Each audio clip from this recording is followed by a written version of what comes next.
Okay, there we go. I made it work. I had to. Oh, it's because I had to reset my router. Anyway, here we go. YouTube is back, folks. Okay, so we have you. You're on the left, I think. Yes, I'm the one on the left. On the left. What kind of tournament? This is a final, right? This is a final at local club.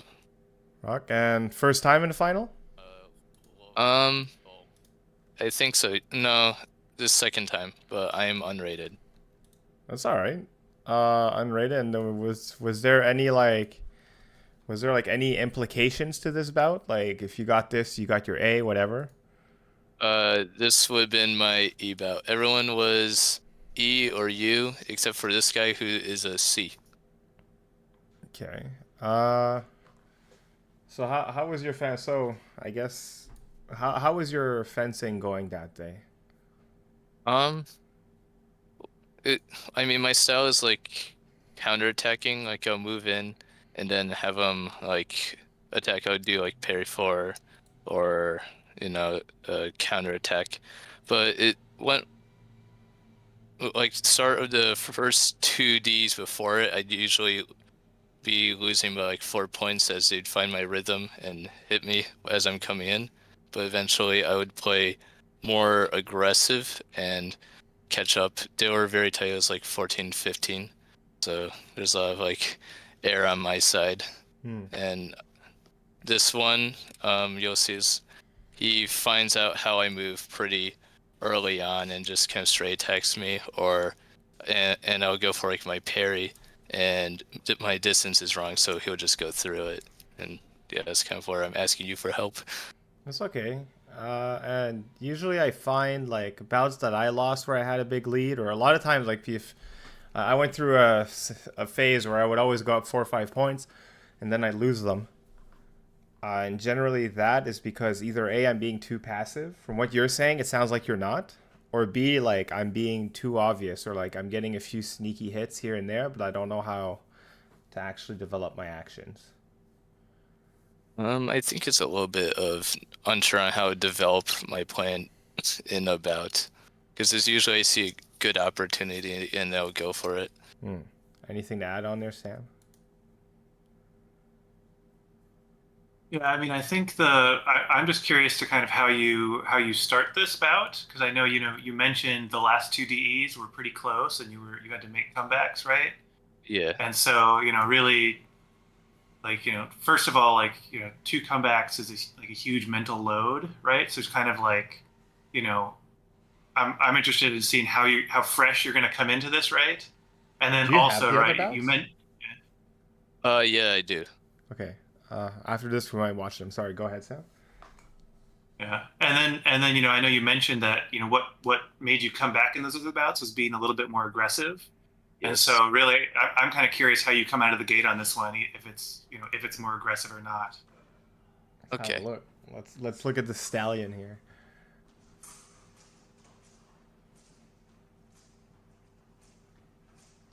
Another thing is I'm not sure I'll make my feints convincing. That's why, Like I'm using a lot of body feint. like you said, your arm is really late to the party, and from the beginning, I could notice that. So I think it was So here, like a lot of these feints are super shallow, right? Yeah. Like low commitment on the legs, but also low commitment on the arm. You got to pick one. You could extend your arm and be here, and I promise you, you'd still be safe. Right when you're at a good distance of the hand, the bell guard, like disengaging isn't as hard as it seems. A lot of times, people will borderline disengage for you if you're at a good distance. But like, see here, you feel like you could extend your arm here and still be safe. Um, I mean, I just have a lot of like confidence issues on that one because generally when I extend, I'll for some reason have like my shoulder area just run into the tip. So I guess that's why I'm more shallow in my feints, which in result makes them not very convincing. So sounds confidence issue. It's almost like a little bit of a chicken and an egg situation too, where it's like if you get your hand out more faster, right? Then when you commit, their tip will be at your shoulder less, and so you'll get hit by it less, right? But because you're kind of like so shallow with the hand, like it's easier for them to just keep the tip on target. And so Yeah. when you start, you feel like you feel like you can't clear their tip because Like, their yeah, every tip is time I there extend, and I get hit. yeah, But it turns yeah. out it's because you extend once in a blue moon, so it's very easy to see. Oh, okay. So more frequent, deeper extensions? Yes and no, but I would say like for your level, just start like trying it because if you don't, like you're just gonna it's gonna be a very stagnant way up. So Okay. I would say start like right away, just right from the start, like start getting comfortable, going here, leaving, here, leaving. Oh, this like see this? Uh, like absolutely, if you do this, like please hit me in the shoulder.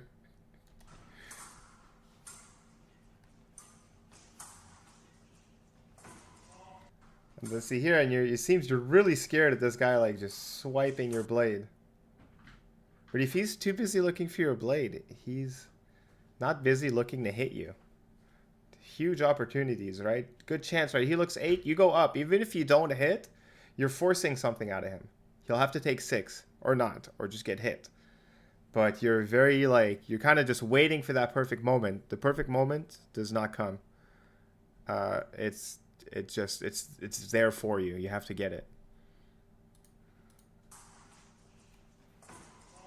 And then yeah, then here right, you kind of make up your mind ish, but I'm not sure your tip is closer to like busting his knee open. Than one of Yes. this. You're also just too late in your commitment. Like he's already committed forward, and you're committing into his commitment. Facts. Like if you want to commit, like, and you're not the first one to commit, then you're already talking about doing, like a compound action or like a counter time action or something more complex than just a simple commitment. So it's like you need to, make sure that you're the first one committing in the action, and if you're not, then Why? just bail out of it. Yeah. If you don't like it, Yeah. don't take it. Exant, as they say.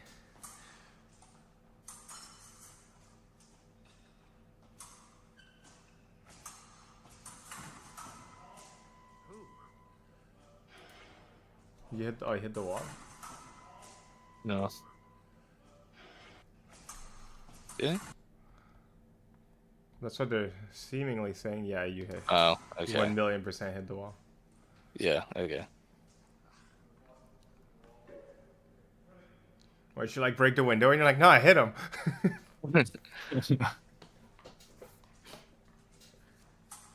You see, like when someone's like just giving me that low hand crap. Like there's only. Yes, Go ahead. No. This guy has historically eliminated me from Ds. Like, I think this is like his 3rd or 4th time. So. That's okay. Honestly, there'll probably be more. He's your nemesis now, so you guys are locked Yeah. into a duel for the rest of your life. But that's okay. But you see, right? Like, his hand is here. Like, just put your tip on him. Don't follow this, in my opinion, because then you're following his game. Like, if he wants to extend, he's gonna have to come up. Don't be afraid. Go deep. Go deep. Go deep. Eventually, it's too late. You can go. But in my opinion, like you'll have to learn to start taking a bit of risk, and you're gonna eat shit a few times, unfortunately. Does that make sense? Yeah, it makes sense. It's you see, even him, like you guys are so far, which is good for the most part. But like, see, even when he extends, you guys aren't like if he's not even close with a full extension and like half his body leaning to the hand. How are you expected to do the same, right? Yeah, it makes sense. Because like relative to him, I'm more afraid of your on guard than his. So I'm basically saying, it's a polite way of saying you look like the better fencer. Oh man, if you could backflick. I wish.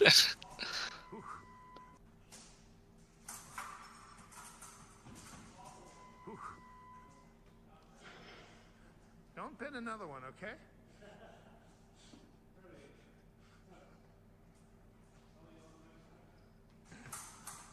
I mean, I think overall, though, I think like your footwork and your footwork motion is pretty solid. Like, I think the issue is definitely that just everything is happening too far away. So should I be like a half step closer? I mean, it's not about like a half step, right? It's not. It's just saying like you just need to, whenever you try to enter distance, like I feel like when you're doing these kind of like like half step forward feints, right? Or like half step forward, kind of like jumping in and out of distance. Like you're trying to jump in and out of distance, but right now you're not really entering or exiting distance. You're just out of distance on it. Yeah, you're Or just kind of when like you're at distance all the time. yeah. Okay. Like when you're doing that kind of like in and out motion, you need to be like entering distance and then leaving distance and entering distance. But like the distance is like a threatening distance, right? So I'll give you the example like, right here. Look at him when he goes in. Yeah. He just entered it. Okay. But like he obviously he's like so overly committed, he can't leave. So this is all in. But like imagine you can control, like you go in like that, the guy freaks out and you just take away everything. And then you use that information for the next point or what have you. Right? Like that's why like higher level fencing, it looks like they're really close, but that's because we're both scared shitless of each other. We're like, I dare you to attack. I dare you. Like we're both playing chicken constantly to some extent. But then see he goes in, but like if he was better, right, he could do I bet he could do the same thing if his legs were more loaded. But so could you, but like in general your on guard's way better. You're just kind of afraid to use it. And then look how big your reaction is for this. Let's speed it up a bit. Too fast. See, like you're never really entering. You're getting pushed, and then he'll pick a moment and hit you.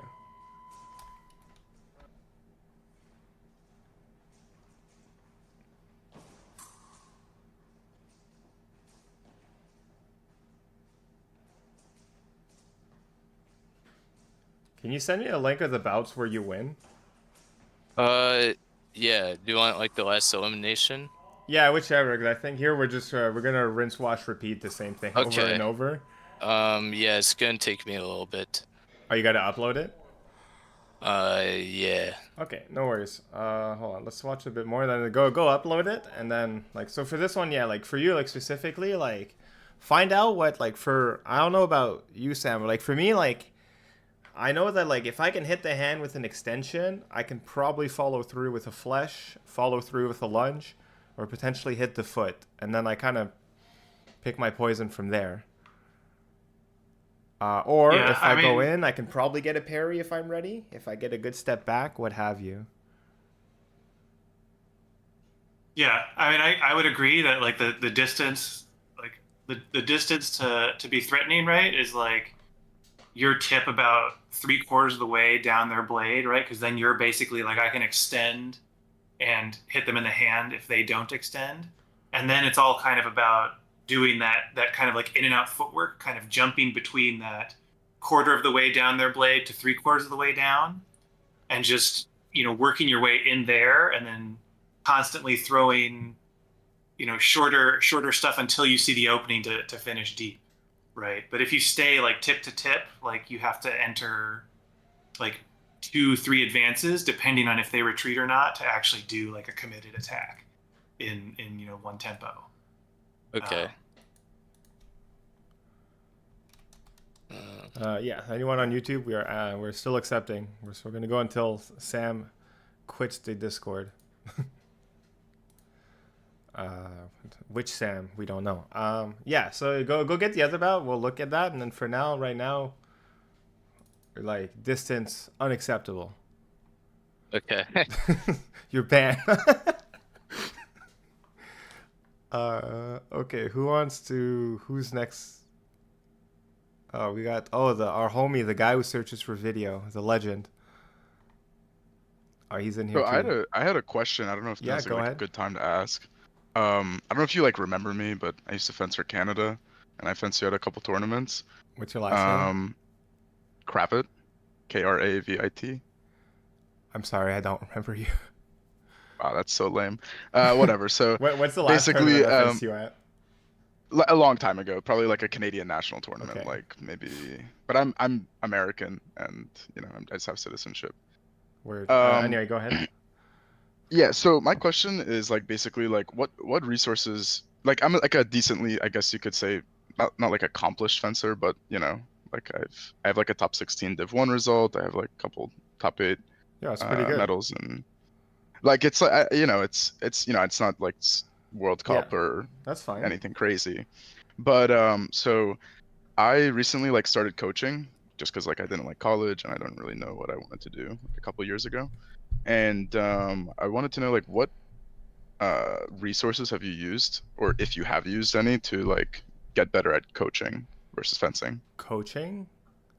Yeah. I personally, I ask a lot of questions. Like, I straight up went to like example like in Israel, I straight up went to Medzoning and I was like, dude, give me a lesson. Yeah. You got to be a Okay. little. Oh, like I mean, like no, like play, like know your place, right?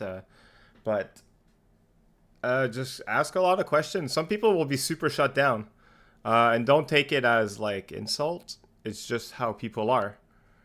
Some Yeah. people are, right, but I would say ask a lot of questions. Most people are usually super happy to give information. I would recommend also like find like I've watched some Sicard lessons because I'm friends with Miles. I know that you know Miles, or you're friends with Miles. But he's shown me some Sicard lessons. yeah. Um, Not necessarily yours, and I've seen that you've posted them, but um, and also there's this other, I forget if he's Korean or he was giving a lesson to, I don't remember his name, but it was some like older American fencer. Okay. I don't think he's as relevant now, but whatever, besides the point.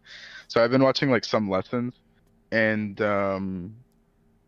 yeah, I guess like a lot of the stuff that I'm concerned about, like I'm pretty confident in like my style Yeah. of fencing, but it's like I feel like I have very little like reassurance about like, if something that I'm teaching is not exactly like the best thing, you If know? it's any consolation, I'm not even an accomplished coach yet. So, but like anytime I give Yeah. anyone a lesson or anytime I do any, even when I'm doing this, I have the insecurity of thinking that what I'm saying might be wrong.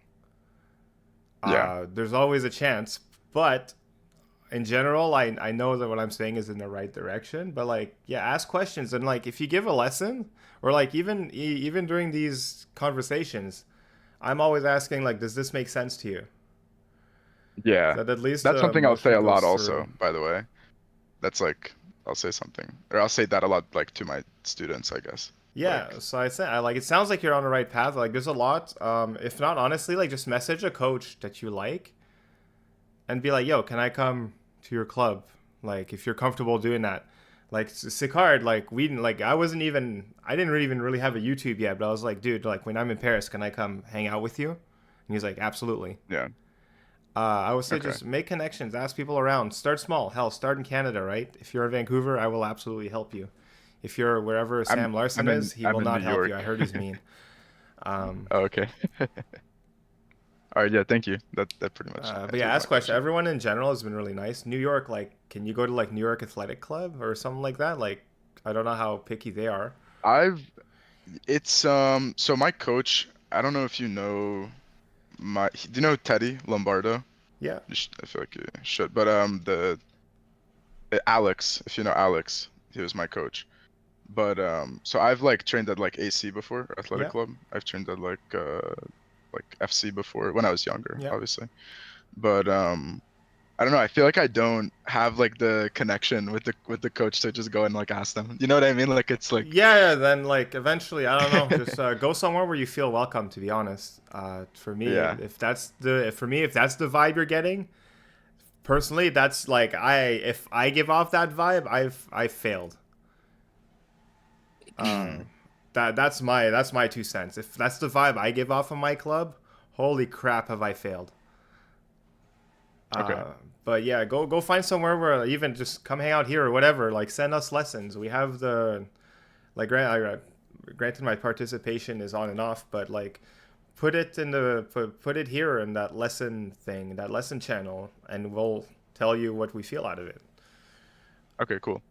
Yeah. And in I feel like it's general, also helpful go. just to like listen. Sorry, my bad.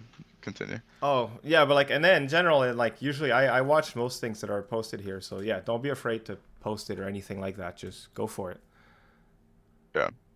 I feel like it's also like very helpful, and not like bad mouthing people that are that are sending in videos, but like they're relatively newer. I feel like, and it's like helpful to hear your Yeah. Well, that's the criticism. case. Just ping me, right? If I don't look at it, if you want my specific input, ping me. Sometimes it'll be very in depth. Sometimes I'll be in the rush. But like, just Okay, just cool. put it in. It's not a big deal. And then I will be doing more streams as much as I can. So if you have a lesson you want us to look at, I'll happily look at Yeah, it, sure. or what have you. But yeah, anyway, just don't be shy. Thanks. All right, who's next? Okay. Cass, so you're uploading your thing. Guy who's searching Yeah, for video, are you here? Yeah, I'm here. There's the homie. All right, the encyclopedia himself. Oh, Connor Kravitz. Oh, wait, Connor, did you have a bout you wanted us to look at? I like do, but then I remembered they're all like on my phone, and then like they're Okay. all individual ones, and it would just be like a whole headache too. Okay, Yeah, no worries. so- Next time then. No worries. Yeah. Okay. All right. Video man, we got you.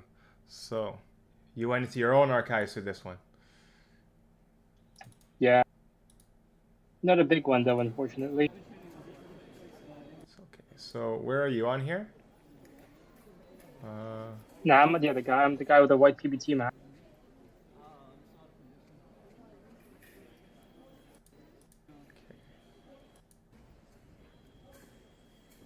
Okay, I haven't really seen you fence yet, so we'll have to start from the bottom up. It's just a random pool about that did like a month ago. So Okay, so what kind of competition was this? there's some British, like not ranking. It's like some kind of big school thing they do. So there are people who barely know how to hold a weapon there, and there's just some guys who go to World Cups. Yeah, that'll happen. Why did you pick this bout? I fenced in Italian, so That's it? You just fenced an Italian, and you're like, I want to be roasted. yeah. I also got another where I like got the toe feint in a Oh, you fresh got a high. toe flash? That's the other about. No, just toe feint in your special move. Oh, my move. Sorry, I thought you got a toe flash. Oh my Yeah, god. that's in the other video, but I tried, but I couldn't really get a toe flash. Like, Okay, I don't have that on video, but yeah. it's okay. Okay. So what was your plan? What's your general plan when you go into a match? For this competition, just make sure my feet's active and my tip's ready.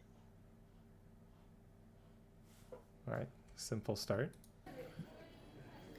Try to copy like Eric was. Try to copy your.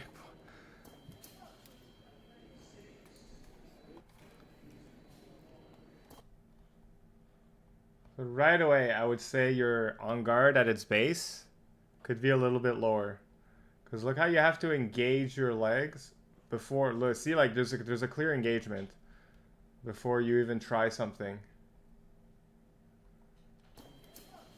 My back leg. Both ideally. Just so anyway, just observation. You could benefit a lot from being lower on your legs, because it'll absolutely be harder, but you'll give away a lot less with each of your feints. Oh, look at that! So, you hit the floor. I'm already really concerned. I hate ungrounded piece. Yeah, I'm already just really concerned that you're in a pool bout and that we've had 2 actions happen in 6 seconds. Oh.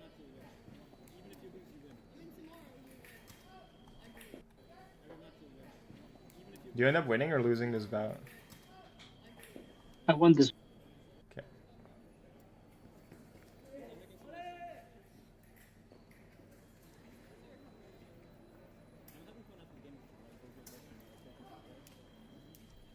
dude, you just wanted to show off.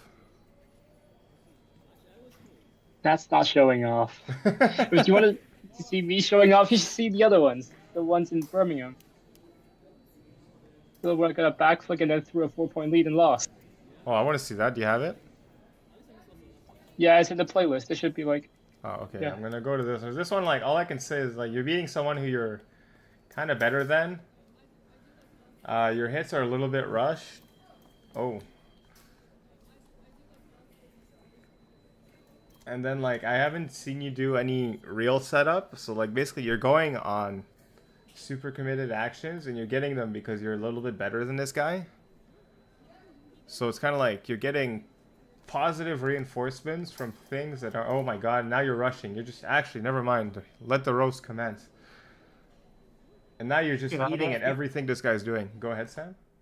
I just think that like these kind of touches, I think are my least favorite touches in fencing. Because it's basically just like a 50-50 about who gets it, about whoever happens, because you know, someone steps forward, the other guy attacks, or you attack, or you both attack, and then it's kind of just like, you know, somebody yeah, you guys gets just the played touch. rock paper scissors. Like, there's no actual fencing involved. It's just he like, we'll just go in here, right? So he went in. He did a little body feint. You're like, LFG, I'm yeeting it. And like you came really close to hitting the floor, and then he hits you on the way in. Right, so what could have been a 4-1 with you just locking it down is now a 4-3, and now you're kind of nervous because you're like, oh crap. And like I was saying earlier, like these hits, like you get nothing out of them. Well, in a sense. No information, no nothing. Now you just know that you can't rush. In general, you should just be like, I can't rush. As we saw from Alec Brook, who just anyway, he just sold the freest world championships.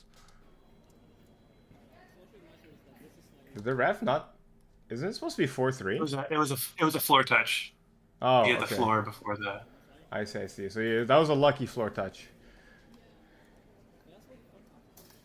Yeah. So man, you're eating like literally like he's giving you snacks and you're having dinner.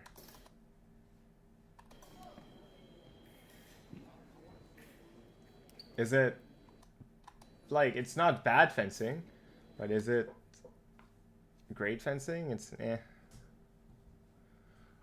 But there's hold on. Sometimes go. I just go when I like feel it, but my instincts aren't really that refined yet. So That's fine. So I would say like, man, you gotta like you need to have a shot clock. Oh, I see Birmingham pool. So like. Oh, you sent a bunch of videos. Okay, fantastic. So we'll watch more. 1 minute? that one, I dominated that guy. So yeah, so there's like, I'm pretty sure I've got one that says like when I threw a 4-point lead or something. That's fine. That's in the fine. title. So like, but yeah, like so like these are moments where like yes, you're getting the points, but you're not getting anything out of them in a sense. That tells you like maybe at practice like. You're not practicing making things last longer. And then you're not actively practicing like, oh my god, my trigger finger is like way too snappy. Then are you actively practicing not throwing yourself constantly? Right? Are you thinking about it at all at practice? That makes sense? Yep.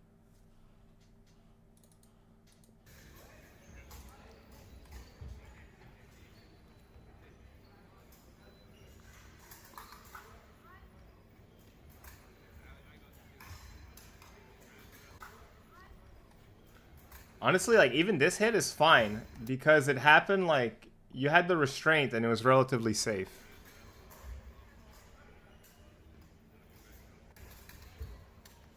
Okay, yeah, so this is just you absolutely schooling our friend here. Yeah. I see. So which one is the one where you, oh my god, there's so many. Scroll down. The last one. Oh, how to throw a 4-point lead. Let's go. This is what we came here for. Oh god, Yeah, where sorry are you? about like the angle. It's like very bad, but like you see the guy who's just putting his mask on. Yeah, the piece 12 on the right side. Oh, here, okay. Yeah. Okay, so I like if I'm going to call anything, is you're going to get your first 4 points probably by the 2-minute mark. And then after that, we're going to watch you throw it. that's my... I've never actually rewatched the entire bout before. Only like my backflip. So, rushing a hit again. So, now I need to like... Yeah, and a little backstory for like this competition. I was actually like feeling quite sick like a couple days before, so I just decided, okay, whatever happens, I'm just gonna do. Oh, you muted yourself by accident. Am I back? Yeah, I'm back. Are you here? Am I here? Yeah. Okay, Yeah. So you muted yourself by accident. So, rushed hit counter. So yeah. We're starting a rushed hit counter. Oops. 1.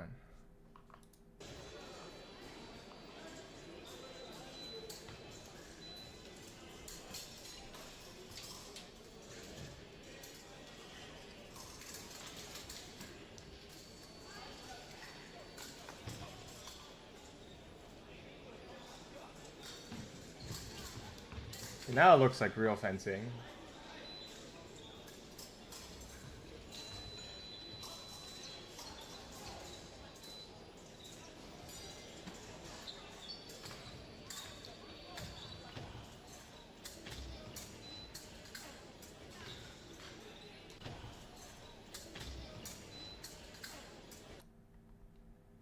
Oh, you're kind of in the right, so that gave you the remis. So it was pretty good. So I would say is you're spending a lot of time at the hand.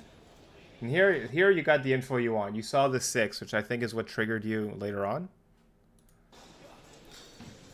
And like, this is amazing. Look at that. Like, you go in, you go kind of, the other one after. You go in kind of deep, and then you immediately just like give him the business and back away. So far, you're looking like Eric Bois. Perhaps like the discounted version, but Eric Bois nonetheless. But then like you're staying a lot at the hand again.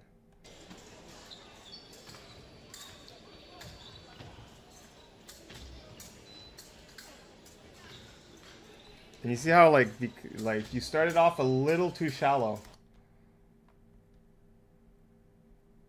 And then all you have to do is a little step back, but you're clean enough to get it back in. So we'll take it. So far, when hits last a bit longer, you seem to have more of an advantage.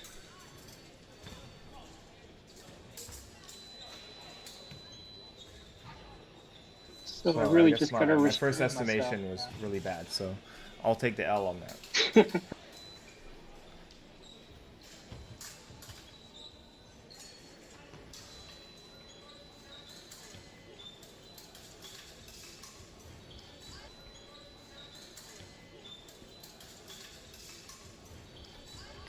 So to me here, literally nothing happened from here to over there. None of you guys did anything, and then he just threw himself. So like we said with Sam, I feel like instead of playing rock, paper, scissors here, we just decided to play rock, paper, scissors over here.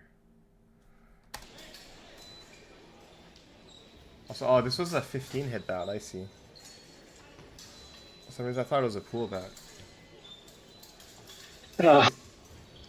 And you see, like, nothing happened, and then he threw himself. And then you change your weapon. Or you tighten your weapon. Or you change your weapon. The weapon must be wrong. I am perfect. Well, I would say if you decided that you needed a break, I think it's really good. I think it was just like my guard was loose, so I just had to tighten it. Oh, okay, then that's acceptable. Oh, I see Sam unmuted. I'm so ready for this wisdom. I was just gonna say, I think that I know we just talked about nothing happening in the bout in that last sequence, and I think it's entirely your fault that nothing happened. Just because, like, from not accusing or anything, but it's like I'm accusing you. Yeah, you were so in control of the last touch, right? Through like just throwing the hand out there and doing your feints. And then for some reason in this one you just like start Stop. marching forward with your tip up like for no reason. Like you've totally changed everything about the bout. So it's like it's almost like I don't I don't really I don't really dislike what the opponent did, which was nothing, and then randomly flush, because the look is like completely different that you're giving him, and so he's just like, well, I'm just going to do something, like Yeah, well, he's playing with what's in front of him, so he just went with Yeah. like a pseudo sharpshooter to all of a sudden he's got whatever that was. yeah. So let's see if you keep doing it.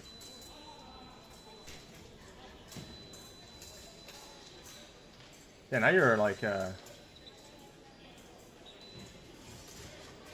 god. I was about to say now you're almost back, and then you did like the six advanced flush.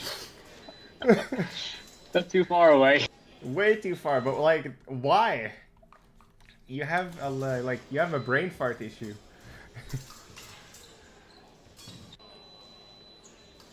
That's just me in general.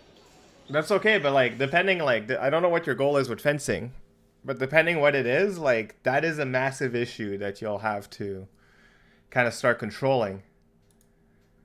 Because like I'm super ADHD, and there's times where like that means like I get overwhelmed easily, I get frustrated more easily, and then I lose track of what I want to do more easily. So like sometimes my flowchart is just like, how do I win? By not throwing myself. How do I not throw myself? Why am I not throwing myself? Because I want to win.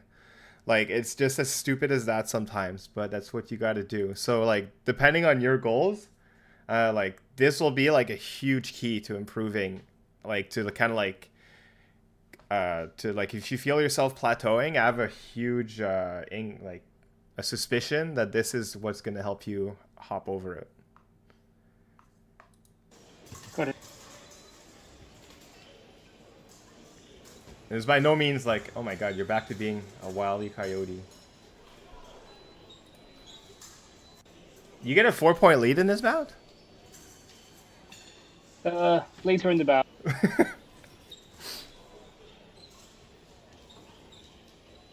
So like, oh nice. So like, man, like right now, like your fencing is so much more threatening when you fence with your tip. When you start bringing your... Wait, they didn't give you that? Oh, you hit the floor? That was the floor. Piece issue. Oh, alright, fair enough. But even there, you see how he's forced to react so big because your tip is always on target. So like honestly, like your first point was really, really, really good. But everything else after, I'm not sure what happened, but like you decided to not fence like that anymore. Like this is really like a little rush, but like look how threatening your tip is. You're like a heat seeker. Thanks. Like it's really good. Like if I fence that, I have to respect all your feints now because I'm like, when is this dude gonna drop to my foot? When is this dude gonna like just kind of sharp shoot my hand on the way out? This has to be respected. But when you're like swinging your blade around, I'll just hide my blade, wait for you to swing, and then I'll just throw myself once you swing too hard.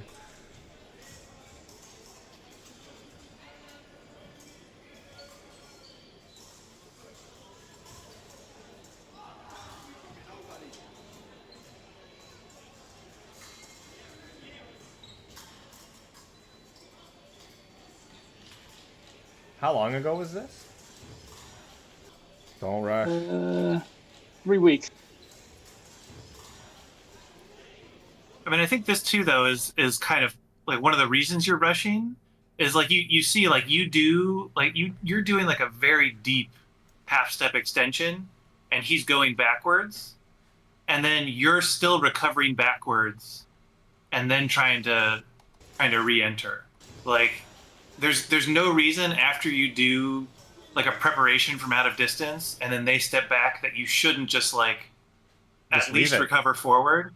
At least recover forward, if not recover forward and advance, because Yeah, like it's take just up the space. yeah, just take up the space. Because I feel like you're like prepping and going back, and then you're trying to like prep, go back, and then like prep go or prep go back go, but because you're so far, you're letting them go away, and then Like, you could be you're able to also stop going here. away. Yeah. And like that's like the distinction between rushing and pressuring. And that's like being pressured is scary. It's almost like you're obviously pressuring him because he's going backwards and he's respecting your tip forward, but you're not like compounding the pressure, right? Like you're applying pressure and then you're letting his brain relax, and then you're applying pressure and letting it relax. Whereas if you like pressure and then pressure again, right? You're just slowly amping up like what his brain has to do and what has to deal with. Like with this, right? Like before this, you did like a preparation short to the arm, and then you never really left distance, and then you just immediately, okay, now I'm going to keep kind of going forward, right? And so he has to deal with it after not being able to relax in the last one. All right, I thought that was yours. But like either way, even if the hits maybe floor whatever, like the principle's still there. Yep. I hate how much you rush. Because I feel like you're so much better without it.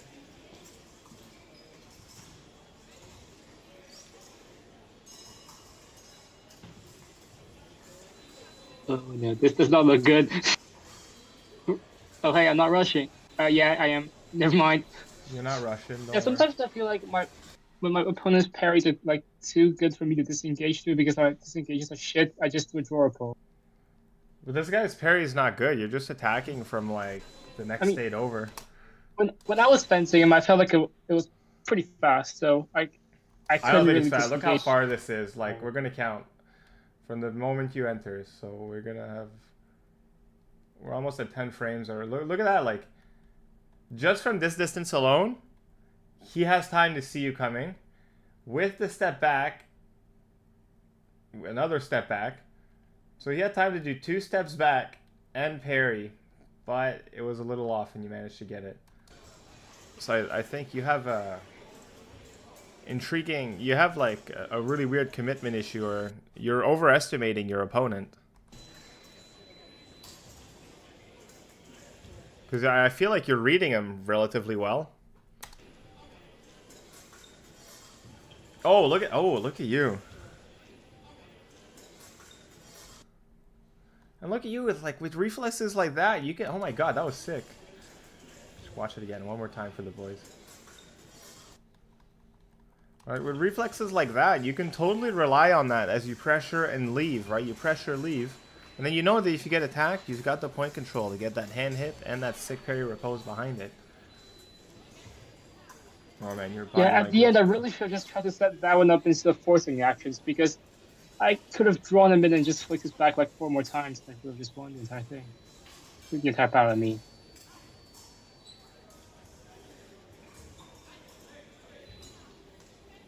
And you're fencing so far now. Wait, this bout finishes in the next 2 minutes?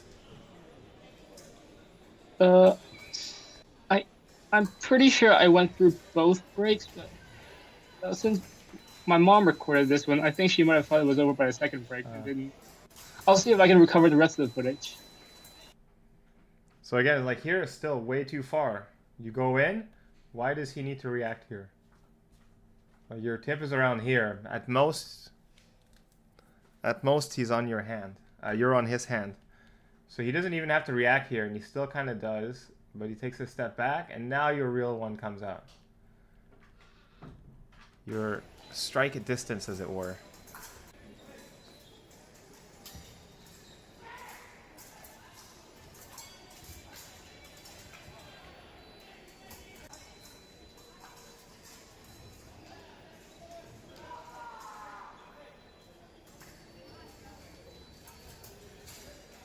Oh.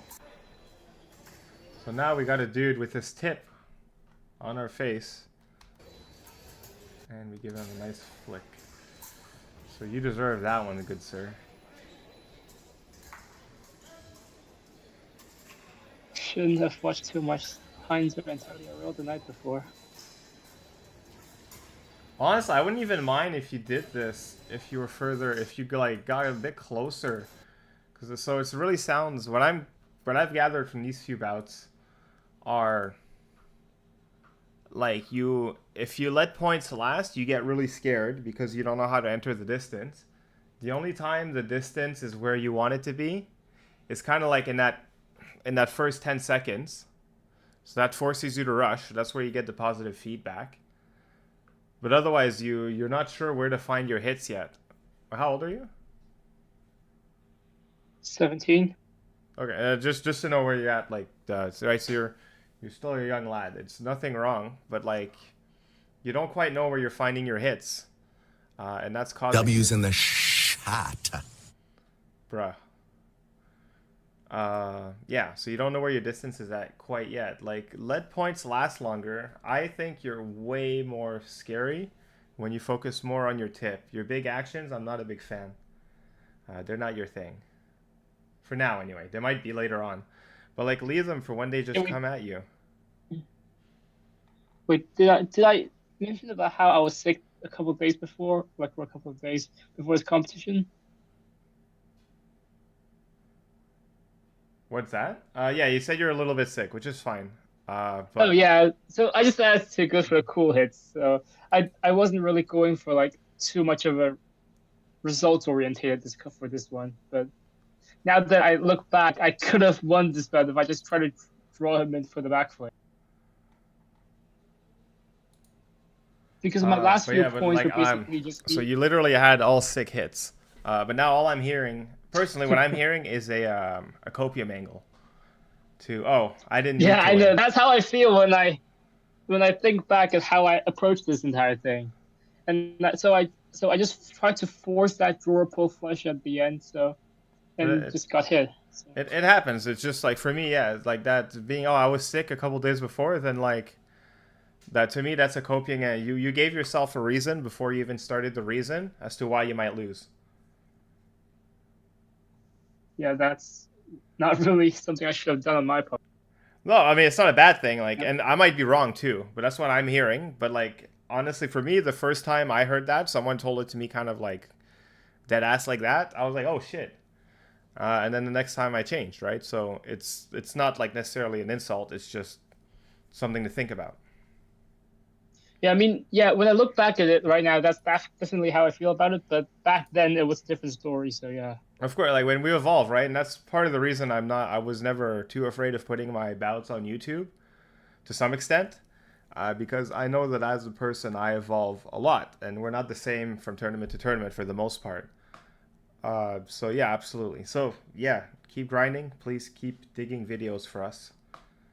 And then Thank we'll you. move on to I the will. next one. Oh, we have a guest a rating? All right, Sam, are you ready to guess a rating? I'm ready. Okay, that's going to be high. Okay, so hold on. So he's the fencer on the left, Pain USA. So we're going to watch, not the whole 4 minutes. We're going to watch a few extracts and go for it. Hey, that's me. I'm on the left. You also like to rush.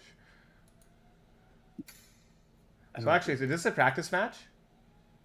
Yeah, this was this morning at practice. Okay, so this is the exact kind of hit I want you guys to not do at practice. You get, like, quite literally fuck all from this. Like, you get to know that he's got a good 4. He already knows he has a good 4. You already know he has a good 4. That kind of hit is like a waste of, like, not a waste. It's probably, I'm making it sound a little too harsh. But, like, in the grand scheme of things for improving in general, this hit is not an efficient use of practice time. But enough with roasting you too harshly. You just wanted to get roasted on your rating.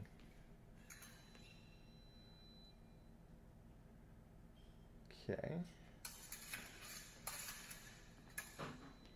Oh, the maestro is here. Maestro, you have a fantastic book. It's truly something else. Okay, and then we're going to skip here. Sam, do you have an idea of what you want to say? I need to ask, how many years have you been fencing? I think 5 years now. 5 years? Yeah. Okay. I would guess Okay, I'm ready as well. Yeah. I would guess E if I were to guess something. E. I would say D. Let's see what it says here. Actually, you can say it. I won't even unclick the panel. D. D. Let's go. I am so D. right. D. Okay, so here's my question. So you said E. So that's why did you say E? I said E because it seemed like he had a weird enough game that he could have won an E tournament.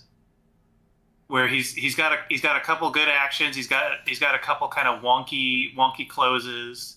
I saw an infight, but then I saw he got flicked on the hand just like basically twice in a row. Like I think with like one touch difference. Yeah. And that's usually giving away touches like that is kind of a like a death sentence to make it to a D. Well, I said D. Why did I say D? I said D just because I thought his footwork was like a little too good for being an E. But that would also depend on where you live. Where's DFC? Where do you live? Dunwoody Fence Club. It's the Atlanta area. I see. Word. So like, yeah, for me, the way you could be a C. Like you have okay footwork, but like, generally like I guess E and D don't have a huge distinction. But like once you get to C, like you start getting people who have like really clean hits, but there's usually like another part missing. So now like I don't feel like you have your action yet, and you're like a lot of your hits are really rushed. This is a reoccurring theme today. Perhaps there's something to ponder on. But I think like find out what your hit is, and like you have okay footwork, but like you're not making it last long at all. Make your hits last longer and find your hit, because there's something to work off of here for sure. And how old are you? 19. 19. Yeah. Word. Yeah, but like plenty of work with here. I hope you keep going. Yeah, I will say too. Oh, sorry. Go ahead. Well, I had a result in competition where I would have got my seat, but the tournament rating dropped because there was an upset somewhere else in the bracket. Because of you.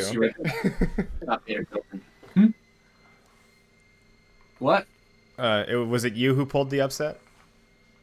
No, somebody else pulled an upset elsewhere. Well, I did pull an upset, but that didn't drop the tournament rating. I beat this C-rated guy to crack the top 8. Cool. What were you going to say, Sam?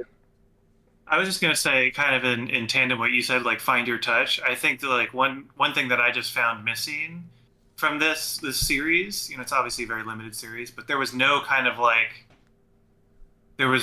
thread that I could follow through it. It seemed kind of just like a jumble of different actions that were put together. There was no like solid like game plan or intention that I really saw. It really just kind of felt like we're gonna come together. A bunch of hits after hits, happen. and then we're gonna swashbuckle real quick. Oh, we have another one. Oh, he's in here. All right, so we're gonna watch. We have no hints. Oh my god! If you can avoid it, don't get allergies. They suck. Okay, so who are you? You're on the right. T, you in the chat? Yeah, you are. Yeah. I've got to leave like really quickly or Okay. really shortly, but I'm the guy on the right. It's like a 4-minute bout total. Don't worry, we're gonna speed run it. Yeah. Don't worry about it. It's all good. But yeah, I'm the fencer on the right. I've been fencing epee for like 3 weeks. 3 weeks? Ish. What were you fencing before that? Saber. The inferior weapon. This is the most restrained saber fencer I've ever seen. Right? Yeah, I couldn't tell. I thought you were gonna say foil. Nope. Saber. Is that why you switched to epee? Because if Because No, you weren't excited enough. No, my problem in Saber was actually the opposite. I was too aggressive, so I would just do like giant, huge lunges. and then I'd just kind of like either miss them, or I don't know, people would just like parry me, and my lunge was very straight, or my attacks were really straight. They weren't really like arcs, so people would just parry my blade out of the way, and I was like, oh, I'll just try epee for a while. For a while. So, just based on the info, I'm thinking U or E, but maybe you got your E at this tournament. I'm gonna go with E. No, I'm a U. Oh, This guy U. on the left was a B, by the way. Oh, really? Yeah. That doesn't look too bad. You're a U. Oh, damn. Wait, Sam, what was your guess before you knew? I probably would have said you because he said he'd only been fencing epee for 3 weeks. Yeah, I was like, maybe he like did a tournament before. I thought he was trying to bamboozle me. But I was thinking, I was like maybe it's higher though. Like, I mean, I like a lot of what I see. I think the main thing is that you're just not initiating. Like, that's why he's getting the singles on like the straights, or like the doubles on the straights. But like you have a pretty good like sense of distance, and like your counterattack's pretty good. I got feel the like epee if you bounce were on like, lockdown. yeah, like if you were the one who was ahead in the timing, I think most of these would be yours, just with the extension. Like if he was trying to attack into your extension as opposed to you trying to extend into his attack, it would be you. Word, yeah. There's like there's potential here. Stick to epee. Saber is the inferior weapon. Yeah, that was my plan. All right, well, thank you. You're welcome. Okay. GP. Yes. Oh, we had that I bout where you're winning, right? Finished uploading. Yeah, it's in bout request. Okay. We're gonna speedrun this one. Okay. It's quite long, but I will say. I just want to see how you get your hits. Okay. The first bit is just me losing a bunch in the kind of same way, but around like 12 is where I switch up to be more aggressive. You make your comeback much later. Yes, it's.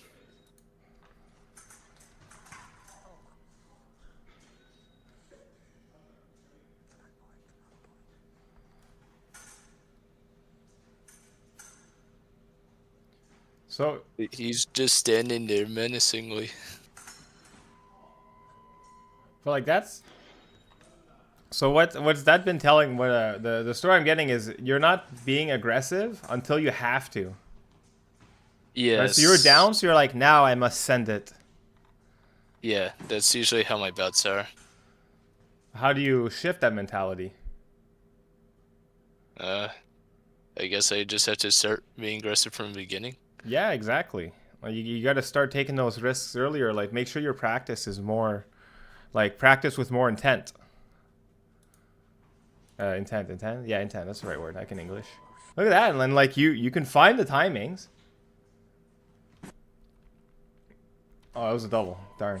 Still, point stands. And like this is good. Look at that. I've run 1.5, but like see, like go in, leave, go back right away. Don't let them breathe. Like you're younger. This guy like has a belly. Like his jacket doesn't fit him. That's okay. It'll be me one day though. I don't understand because like he's staying so still, so like I'm kind of worried what he's gonna do. What can he do? Is he gonna back up? He hasn't shown us that he can. That's true. Let's ask Sam. How do you deal with someone who stands still? Just hit him. Oh, okay.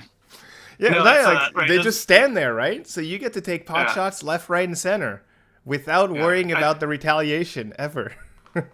Yeah, it's like it's kind of silly to say just hit him, but it's basically like the long answer is that if they're just standing still, right, you have free reign to just throw as many preps as you want, because you know that if they're standing still, they're not going to hide any blast into your attack. You're going to see whatever attack is coming. So you just have free reign to just like, okay, I'm going to prep. Now I'm going to prep a little closer.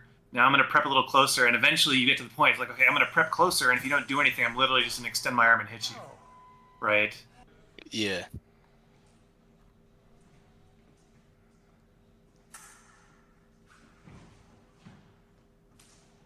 So it's like you have plenty of time to go back. As soon as he starts advancing, you have plenty of time to retreat, because he's going from standing still, and then he has to pick up his feet and start his momentum going. See if it here. And you're like, that's cool. Like, it's so easy to read. Like, it becomes so much easier to read. Obviously, we're making it sound, like, really easy. But, like, with enough practice, it becomes that easy. And like, Oh, Nick's here. Hello. Oh.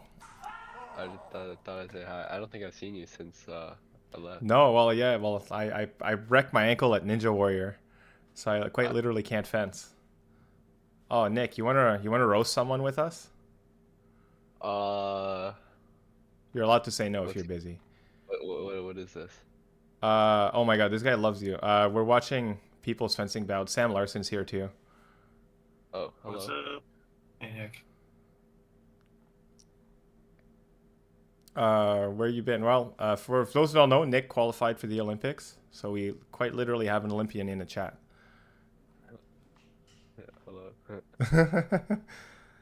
Hold on. Hello. Word. All right, hold on. I think that this guy absolutely loves you, Mihail. You have a lot of fans here, Nick. We could probably write you on your own channel. Oh, okay. This guy really wants you to roast him. Will you allow him to? Will you roast him for us? Yes, sure, I will. Okay, starts at 240. Am I just like looking at this fencing? Yeah, exactly. He's the guy in the. Are you seeing the stream? I see it. I see it. All right. He's the guy in the yellow mask. Okay. All right. You just made his day. Are you here, Mihail? Do you have your mic on? There's a lot of pressure. I don't know what to say. Wow. What? You say I think whatever he you want. just left. All right, play the. Let's go. You can't talk. That's all right. You should be sorry.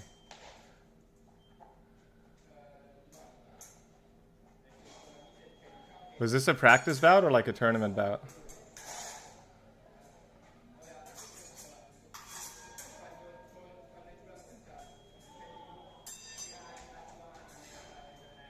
This guy's flicks are deadly.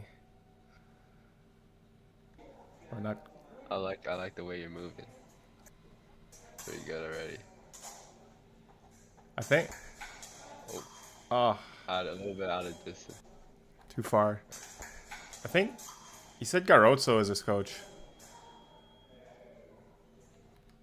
Yeah, so you're attacking from too far here.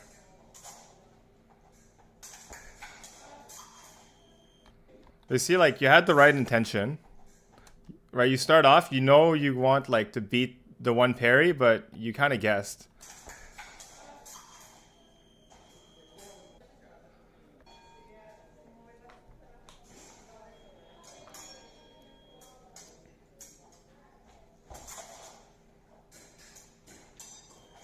Oh, look at him. That's pretty good. That's good.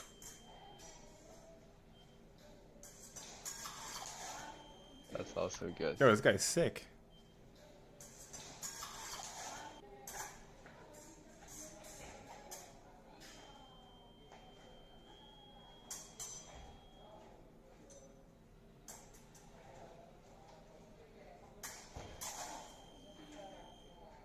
This is how it was good. You're just styling on him right now. You just wanted to send us the highlight reel.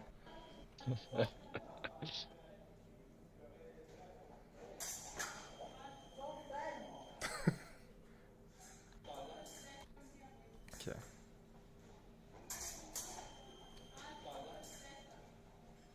So, like, in the space of practice, getting hit by this for me is like, it's kind of a no-no. You guys played rock, paper, scissors and you lost.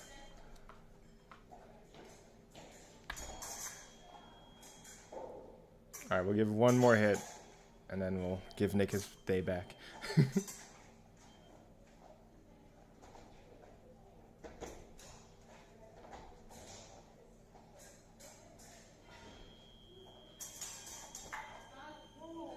Oh.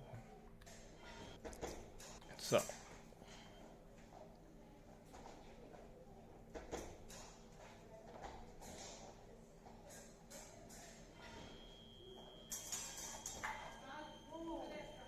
You're prepping really shallow with no intent. Go ahead, Nick. that was kind of just like reactive.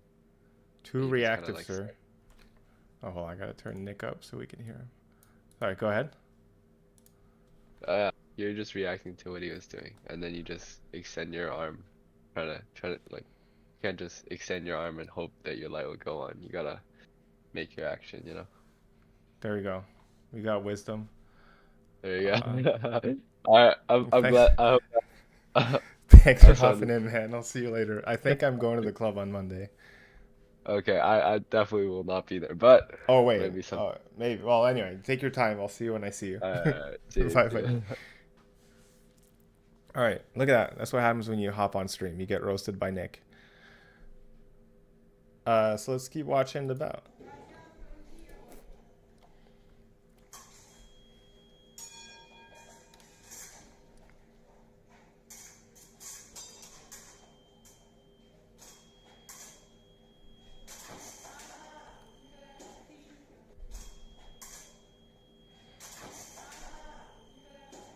So like I like how much work you do with the hand.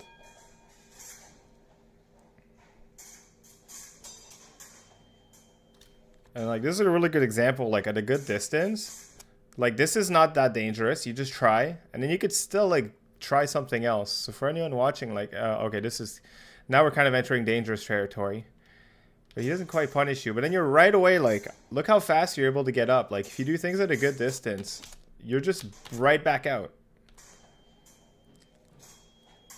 And then as per... And I think this is that's the difference between like having a preparation plan and just going into distance and trying to prep, right? Like if you go in with a plan, you can have like 2 or 3 short shots or preps deep and still be in like a really solid, safe territory, right? Because all you're doing is entering, like flick, flick, and then you're already like ready to get balanced and you know, defend yourself again.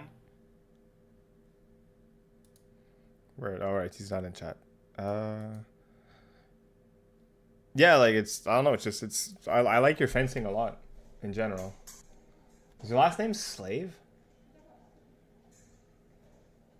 I'm sure it's probably pronounced like Slave or something. But oh, so like now this is the difference where that same prep though is now like really bad or really dangerous. It's like we're way too close, and then if you go in, if you had a slightly better tip, you were just cooked here. Right? So even when you want to prep, just because it's not your final action, way further away. Like I fenced. Have you fenced Garotso, Sam? I have. Man, that dude like scares the shit out of me. Cause like I felt like there was just a machine gun of a tip on my guard the whole time, and then every time I try to call him out, there would just be this like sweeping blade. It was so hard to fence.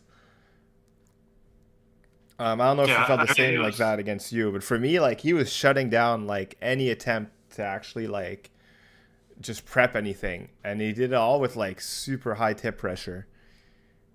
Oh yeah, when I fenced Garozo, it was literally like each of us just had our tips like just like pointed danger close at each other. And we were just like a no man's land, just like waiting. Like whoever tried to go in first lost the touch because the other person would just do like the one defense. But it was you guys have like the DMZ tip to tip, like yeah, we're just basically like tip, like each person had like the tip on the bell guard, like the other person's bell guard, and we were just like do something. I dare you to flick. Yeah, it was so scary. Yeah. And then eventually I did kind of the same thing we were talking about with Caspian earlier, where I wound up in the back, and then I had no more room to prep. It's just that instead of happening over about 3 shots, it happened over probably like 6 or 7. But by the time I was there, I was just freaking out. And then I fell into his mighty 4. Yeah, I fenced him in a pool, and I think he like I managed to punk him on it because I realized early in the bout that if I was in my warning zone, I lost every touch. And so I was just like, I'm just gonna go forward, and if he tries to push me, I'm just gonna throw some garbage forward. And I happened to get the tip in. It was the silliest bout. It was one of the sillier bouts I've ever fenced, I think. And well, he also like he's a frustrated fencer at times. So when his mental goes out the window, he's a lot easier to fence. Yeah. Oh, and you see, man, let's see here from. Oh, that's it. So he started coaching Vismara and Santarelli from 2023. Yeah, perhaps he's entering his coaching arc. So like, see from here, you did your bad prep and your distance never recovered. You're fencing so close, and then he just hits you. So we just found like we found like patient zero, as it were, like the origin of the zombie virus. And now we're fencing too close, and homie just extends into us. And I'm not quite sure what this was, but it was something that happened that day.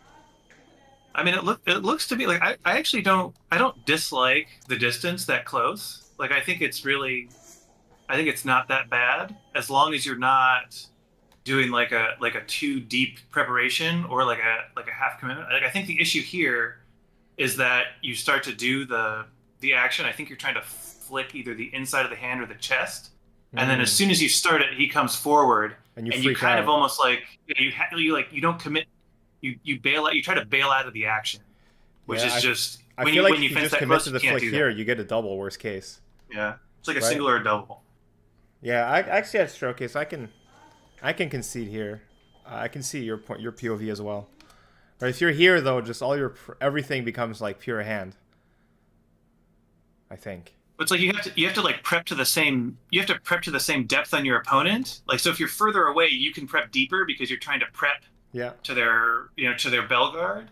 Whereas if you're close like this, you're looking at like doing like a quarter extension or less yourself with your hand, and basically like lifting and putting your foot down again.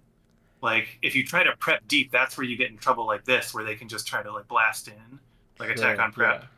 But if you're just like lifting your foot and putting it down, if they blast in, that's what you want. And you can do your defensive action. Commitment issues.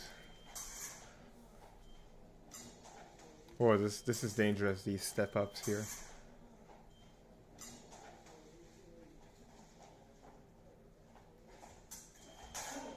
Oh, getting too fancy for your own good.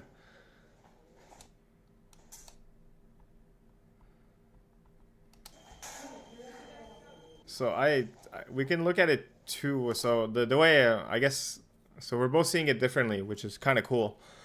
So the way I see it here is you're getting into this distance. But like you don't know what you want to do with this, and then he just picks a moment, right? So you do it in a pretty committed flick prep, and then you take everything out, and he just picks the moment. How are you seeing this, Sam? Yeah, I mean, I agree. Like, but if 2 frames back, like as soon as you finish the flick, like you've basically accomplished everything you want to just finish the attack, right? Like you've pushed his hand back, you have forward momentum, he hasn't committed to a retreat yet. Like there's no reason that you shouldn't just flow this into just like a direct attack and hit. Yeah, like I could see a nice tip penetration and just completely murder this. You've basically already hit him at this point, and he's just waiting for you to deliver your tip. But when you like remove your hand out, because you entered so close, there's no time for you to leave the distance on your own.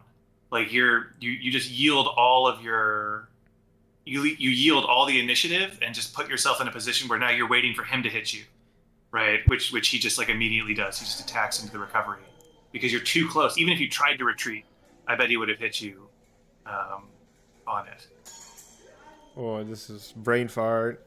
Rock paper scissors. I need to get a rock paper scissors emoji.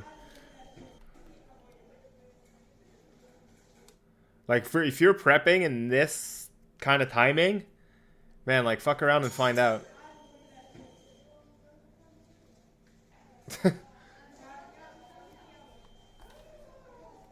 Well, actually, here's a question. So if you're gonna do, especially like if you're gonna do something from here, oh my bad, I didn't back up enough. If you're gonna do this here, right? Like, what was the plan? Like, were you gonna go back and hopefully get him on the back flick? Yeah, that was exactly the plan, actually.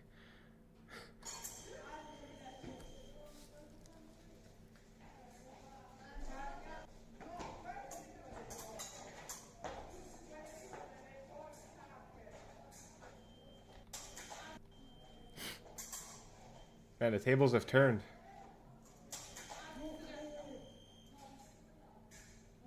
Well, I mean, I think that it's really turned because like the early on, like he did like the flick prep flick finish, like you did like short middle distance flick flick. But now you're trying to flick short or like prep short flick finalize deep, and it's just leaving too much out there. You kind of like lost the safety that the flick flick gives you. Okay, so you said this is, you win this 15-14. Let's look, so we're not watching.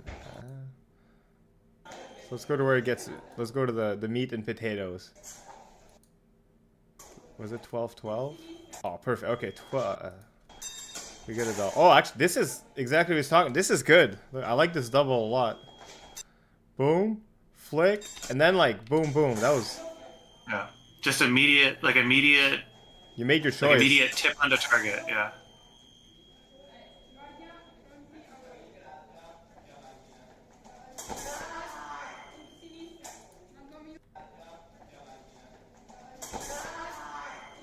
So, the hit is good, but like, at an actual tournament, do you think you would get this hit? Like, I don't think you would have the huevos. I don't know how you say eggs in Spanish, but anyway, I don't think you'd have the balls to pull this off at a tournament, and I don't think it would work at a tournament, right? I could ask myself that question, like, would I flesh off the line like this to Sam Larsen in a bout? Probably not. Hence, it's kind of like, it's not a bad hit because it landed, but for the purpose of practice, we didn't maximize our training time, basically. I think that makes sense. Yeah, it makes sense.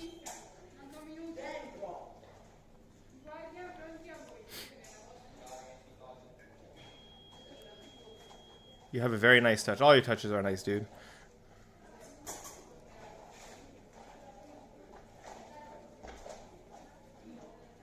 Oh, you want us to watch 8-7, 8-8. This better be the nicest touch I'm going to see all day, or else.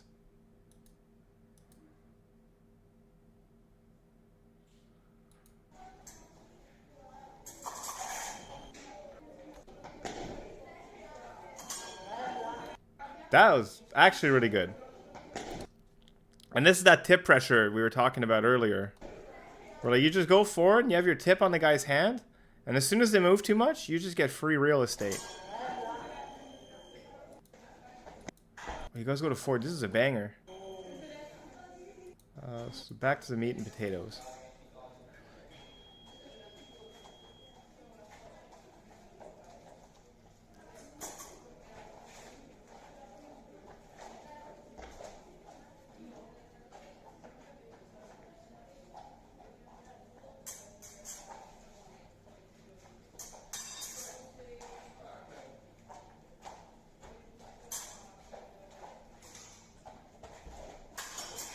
Oh. So here, because you got, so here you entered the distance with zero purpose, right? You wanted to find out what was gonna happen, and he was not having it, and then you were instantly forced to start crossing over, and he absolutely mauled you.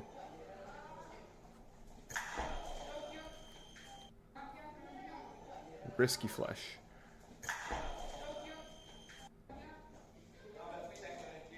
Do we know who wins? I think he says he wins. Yeah, you're only 15 too. That's good. All right, I don't actually know who wins. And I will not read chat. Sam, who do you think wins this? It's a 50-50 at this point for me. I mean, I have not, like, honestly, like the last couple touches have just been like, we're back into that, like, sure, people are scoring, but it's like I don't know if I've seen like that thread. Yeah, exactly. And these are the things you're like, why do I keep losing 14-14? And it's like, because you're not actively practicing that. Like, you're just going through motions too often. Like, no one's perfect, but like the last like 4 or 5 hits we've watched had just been like 2 people kind of running at each other here and there. which means when you go to competitions, you're not practicing locking down or what have you. You're not practicing attacking in right timings, putting yourself in awkward situations.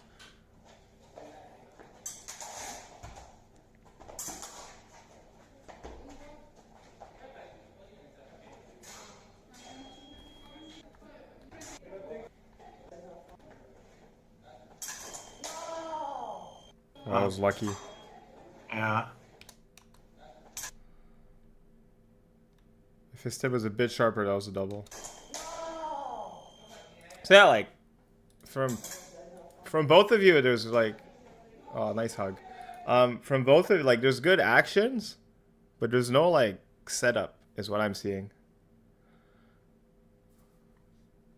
Yeah, I mean, I think the best touch of the match from you happened early. I mean, of the ones we watched, was where you just like it was the flick where you just that one short, was sick. That was like and, fantastic. That's just like that might be one of my favorite touches in fencing. Like any kind of like flick, and it's a touch I'm so incredibly jealous of because I just don't have the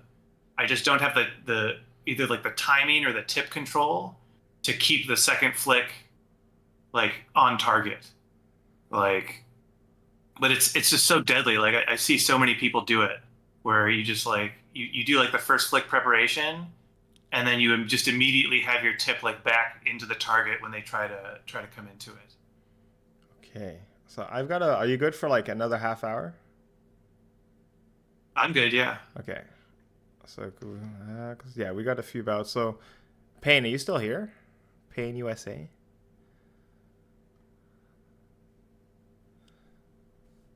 No, I think he was T or something. All right. So I found some bouts that I had like saved up, like clips, and I compiled them, and I'm uploading them right now. Okay. So in like maybe I 10 think we minutes, have, I'm probably gonna we have like submit. 2-3 bouts. I think we're good. So let's go with Okay. someone who's here. Nemesis. Awesome. Are you here?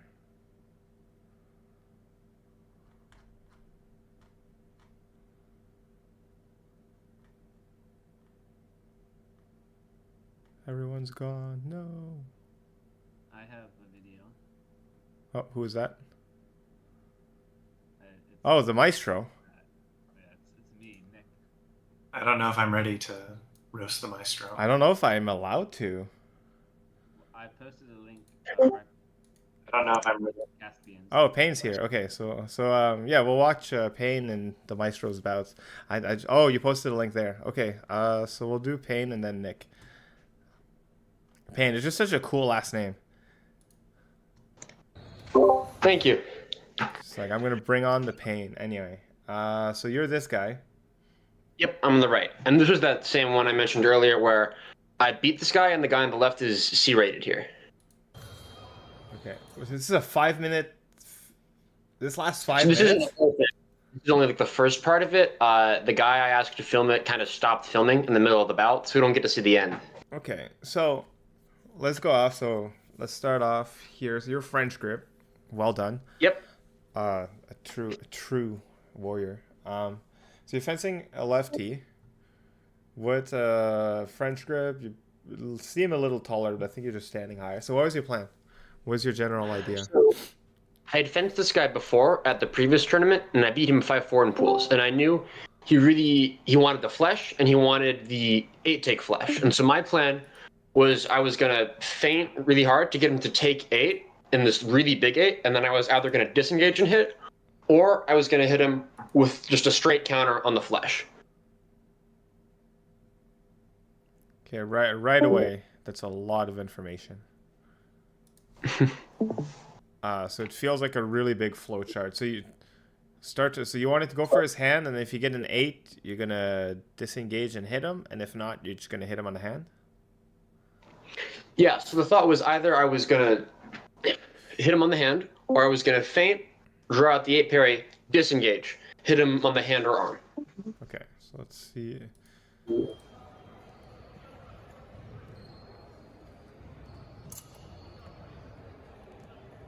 Oh, you got luscious hair. Legal hair. The hair is illegal. So you're standing up a lot.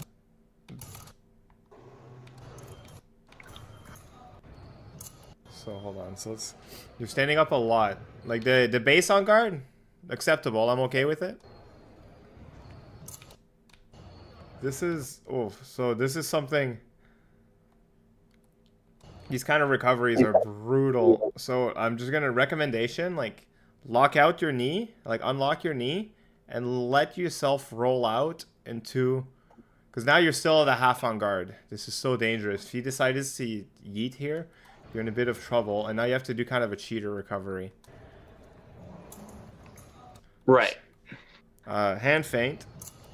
Our cheat, like just bum, your butt is all the way out, right? So we're doing a little, if I do the right, so we're twerking. Right, like, man, this is deadly. Like, we're French grip, right? Like, we don't get like a lot of margin for error. So if you're here and he decides to send it, which thankfully he doesn't, if you don't hit the first one, you're 1,000,000% dead.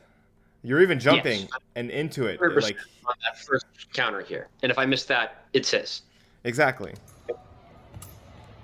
Oh man, then he does a small feint and you just send everything up to the sky. Like he just gives you a little bit and you give him everything. And we're still twerking. I'm just gonna throw that out here a bit more. Right, like wow, like this is just him giving you a little bit of action and you just give him all the business. Like let him take you to dinner first.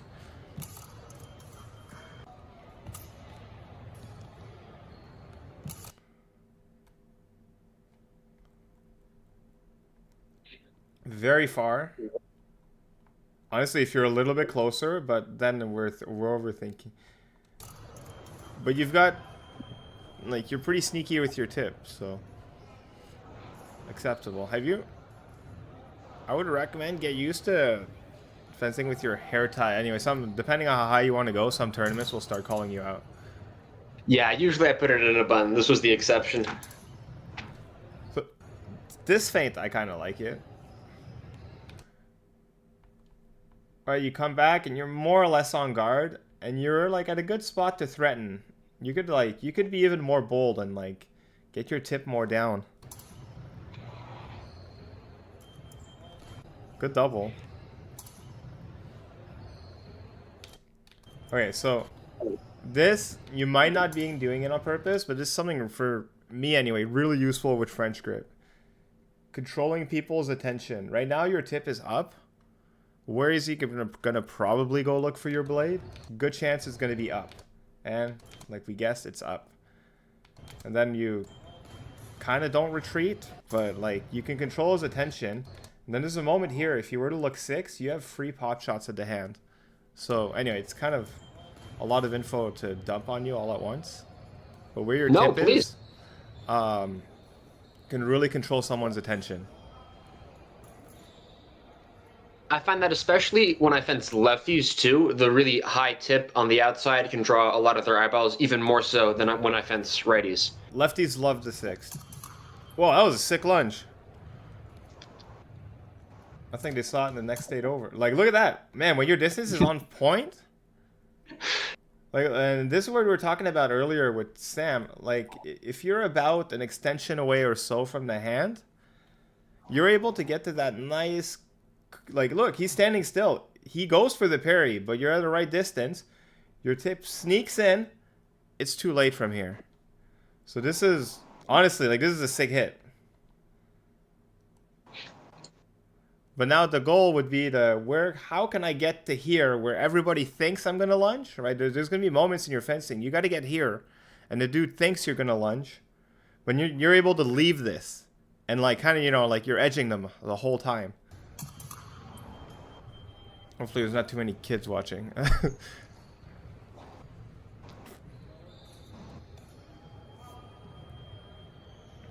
my thought was also, I like to mix up being aggressive right off the line with taking my time on the setup for the touch. And so there, my thought was I had a touch that lasted a little longer, and I kind of wanted to just test him right off the line to see if he was ready. Yeah, that's fine. As long as it's not overly committed, I don't mind. Oh boy. So you have a lot of brain farts.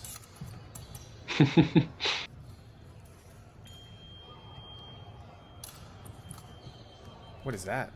So there, like, so sometimes I feel like you have an okay idea of what you want to do going forward to some extent, but when it comes to like doing stuff defensively, why is the ref thinking about this? This should be a good hit. This is a good hit, right, Sam? Am I crazy? I think it's good. Okay. I'm wondering why it's taking so much time. But that's okay. Regional refs aren't always the best, but we absolutely need them because I don't want to do it. I mean,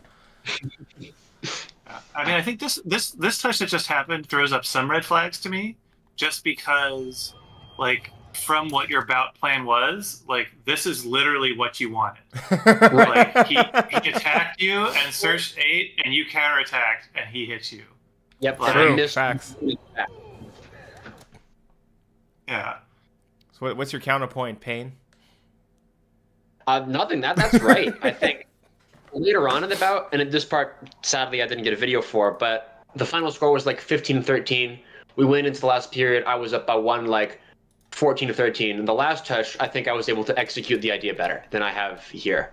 But it's not on video, so I can't show it. That's fine. So yeah, so basically here, right? So your plan, like we went in, and then your plan is already like came to fruition, and it actually beat you. Right. And so then I had to kind of try a couple different other ideas, like with the lunge or being more aggressive than passive with the counter. Alejandro Moreno, I highly recommend you start recording yourself. You don't necessarily have to post it to us, but for your own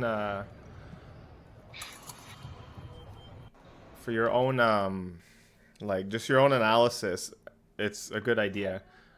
I don't know about you, Sam. When I first started recording myself, I mean, before I even posted it on YouTube, I hate it. I kind of, to some extent, I didn't even like watching it because I wasn't like that image that I thought I gave off, if that makes sense. I wasn't like a young Fabrice Genet. I was just some kid from Toronto.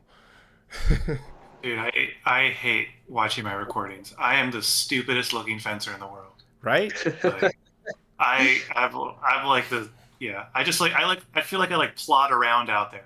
I'm just yeah, I look ridiculous. And a lot of but times it's too, really good. Like, we are our own worst critics, right?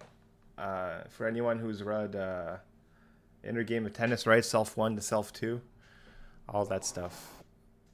Yeah, I actually I hate how I look, especially nowadays.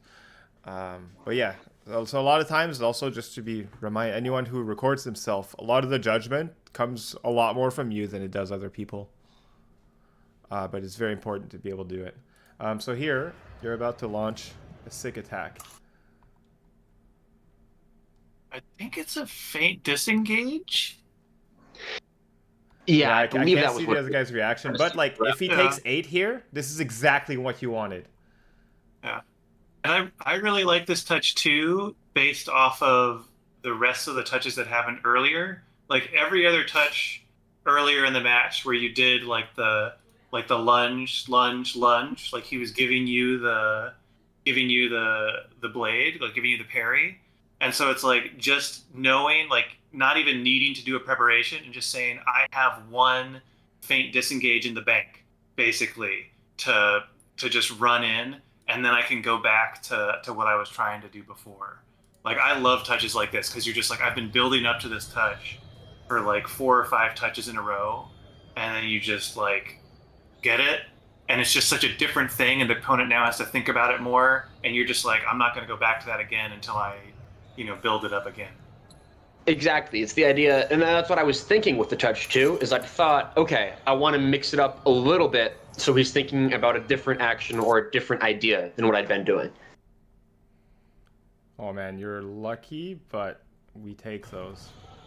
This is the bane of French grips. This action here, like, get ready to beat it.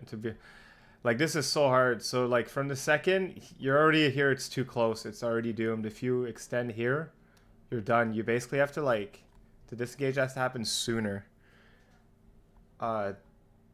Or you can push through in 7 here, which is... See, actually, you might be able to do that, too. But anyway, so when I get caught in 8, there's kind of two things that happens with lefties for me. Either from this moment, I feel that I'm in control and I know that I can push through, or I need to get back on top. So I don't know how you feel, Sam, but I guess it's more French grippy. I feel it's a little French. I dabble. Un petit peu. But no, yeah, I mean, it really is. It's like when I fence French, like I'm just like I have to be on top. Like if I'm not going for a low line target, I'm just like I need to be on top. Even if my tip is like straight in the air, I'm just like pick a moment and take it. No one is going to be above me. Example, like when I fence Steven Ewert at World Champs, he actually like clapped me at a knack like 6 months earlier or something. But then I kept trying to like go over his 6 for some reason, which sounds really silly now that I say it out loud. But at Worlds, I was like, my new plan is every time I feel it, I'm actually going to push through.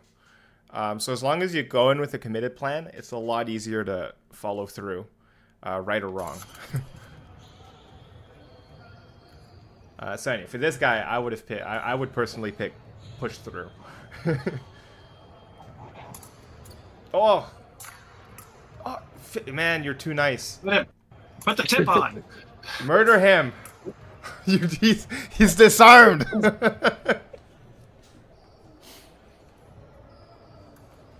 So here, you're being too nice.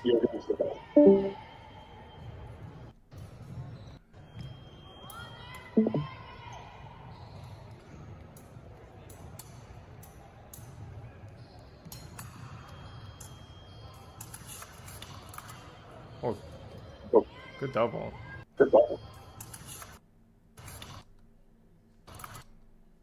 Honestly, like, the scrappy stuff, you're pretty good at getting around it. Somebody find Aaron. You're pretty good at getting around the scrappy stuff, but... Oh, man. Oh, look at that. You have a decent tip.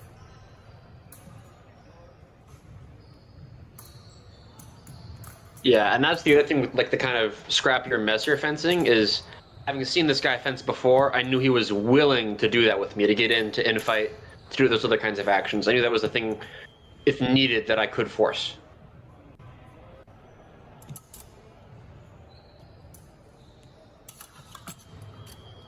Oh, awkward. So like, and then you get stuck sometimes way too hard. Like here, oh boy. Right, you're bouncing. Go ahead, sorry. No, go ahead. I was gonna say this is like the perfect example. Like if you look at the last 2 touches versus this touch of what it means to be ahead of their attack and behind their attack. Like the first 2, like the 2 touches before this, like you were extending ahead, like they were attacking into your extension.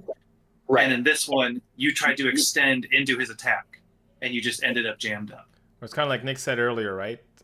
You can't just extend and hope to God you get it, right? It has to be intention. Right. And I also, would I be wrong to assume that, like, the feet are also killing me here? Because I can't get out. I'm kind of, he catches me a little flat-footed. Yes and no, because, like, so look at your rhythm. Like, see, here, you're in the I'm okay. air. You're stuck. Yep. You like, it's quite literally, physically, like, the physics don't allow it, unless you can hover. And it's very important, like, a lot of people, we all have our own rhythms, right? I'm pretty guilty of doing the cheater step, right? I'll swing my front foot and back. But here, you're hopping, and there's no intent behind it, right? Now, you're about to get into distance, and you give us, right, a Tony Hawk kickflip hop. And then you're forced to extend very reactively. So honestly, actually, like, if we're overthinking at this point, because had your feet been planted, maybe you wouldn't have done the same reaction, if that makes sense. Right. And this is kind of stuck, even myself, right? When I fenced Sam, and he whooped me, he realized I was prepping in 6, And then he would just wait for me to be flat-footed, or he would push me. And then at one point, my brain just imploded because I couldn't figure it out. But I couldn't change anyway. Just all off one tiny little thing, I imploded because suddenly I couldn't prep anymore. Oh, that was way too far.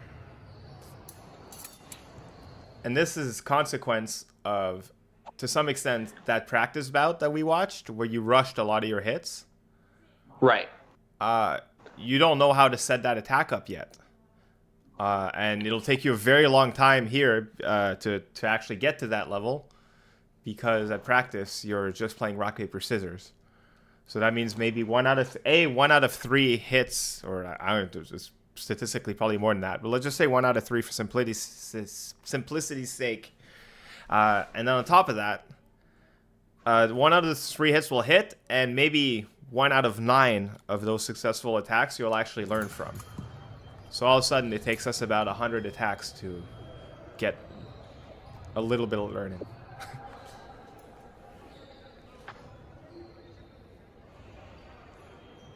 Yeah, and it's the kind of thing like, in practice, I'm much more comfortable with my lunge attack than my flesh attack, and so therefore I lunge a lot more and I don't practice my flesh, and then it's not there in competition because I don't have the kind of practice background I need to be able to execute it and set it up and do all that other stuff. Exactly, and like example, like and then like Sam said, right, he came to practice with us in Vancouver, not that long after the NAC actually, where he beat me, and then the first thing he instantly noticed is like, holy shit, Sam's not doing that exact thing we talked about, right? So like you have to actively bring that to practice, because otherwise, not that it doesn't count, but like it's so much. Like I fenced you in the pool after. It was still a close bout, but I felt way more in control than the first time. Right, so that's a whole bunch of stuff that you have to bring with you. It's a decent double, but like, oh man, the buns are out. Okay, and we're almost done here. But like I don't know. I think I see pretty good fencing. There's room to cook with. Like this is objectively a pretty good and fast lunge. It just needs a bit more practice. Like I don't think there's a huge skill issue. Just practice. Oh God. Okay. Well, that was way too far. Like you literally this is like the equivalent of like giving the opponent priority. You lunged from so far. Yep. You gave him the parry, and then he just sent it, as they say. All right, cool. But yeah, I don't see bad fencing here. I think you're doing fine. Like I haven't seen bad fencing all day, just for the record. So who is next? We have the Maestro. Is the Maestro still in the chat? Next clip.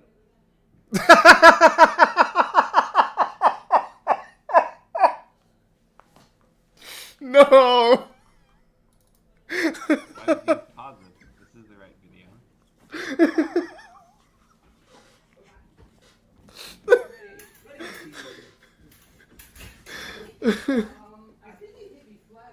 Oh my God, you're too funny. Royals, you said there's no bad fencing yet today. Oh my God, I'm crying. Okay, that made my day.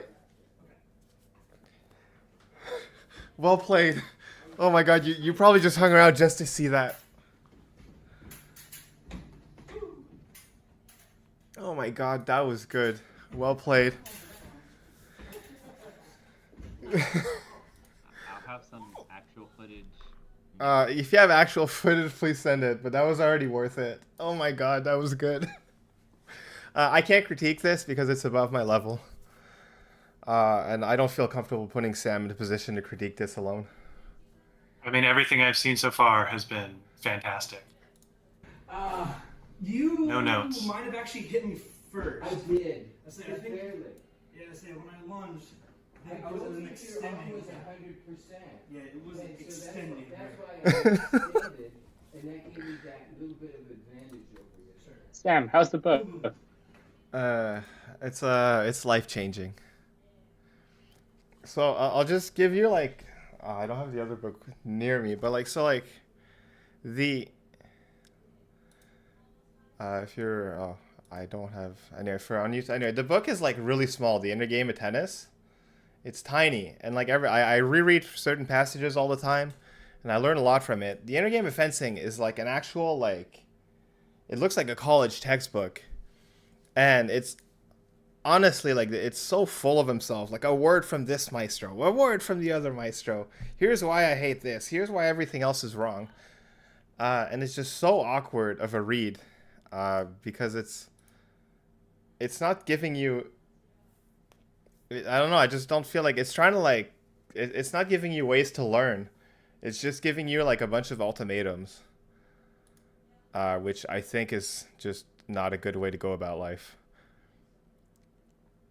Okay, so is our friend Hassam from Norway here? I think we established that he wasn't. Let me see, make sure I'm not missing the YouTube chat. Okay. Oh my god, that was the best troll yet. Okay, wait, you send a link of your actual fencing, right? No, there's none today. But okay. Fuck, just that was worth. Oh, Assam is here.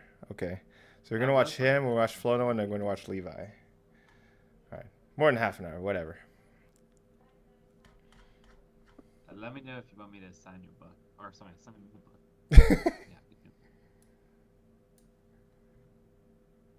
Yeah. So Assam is here. So you said like 5 bouts.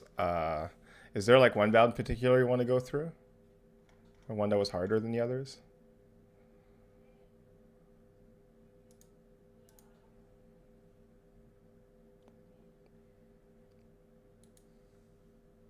How long have I been fencing?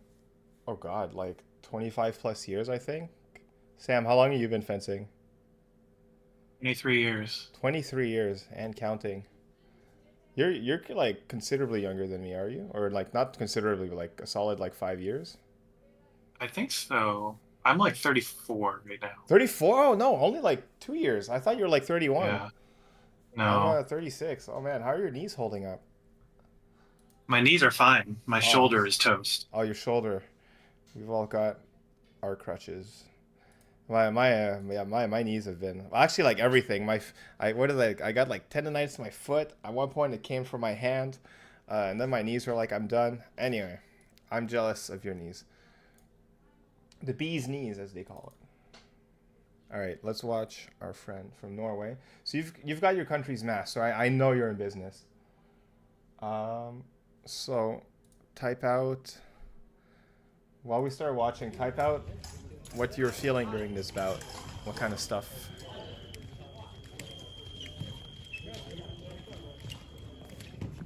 And then introduce ourselves. So Sam Larsen, the other guy commenting, you are Pan Am gold medalist, beating out Canada. Also has beat me too. And then you were what, US? You were on US team. You fenced team for the US, haven't you? Only in Pan Am's. Oh well. Okay. Well then, your stats are actually fantastic. Yeah, I'm literally undefeated in international team fencing. That's awesome. And then yeah, I'm Pan Am bronze medalist, team and individual. Perfect. So let's watch this bout. So someone on YouTube was asking us to introduce ourselves.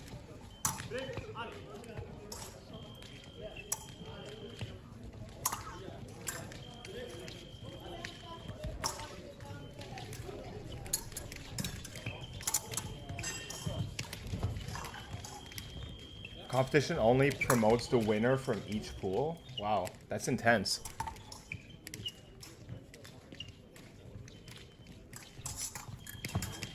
Does it go into a DE, or is it like a series of round robin pools? So like, yeah, is it like a bunch of pool rounds?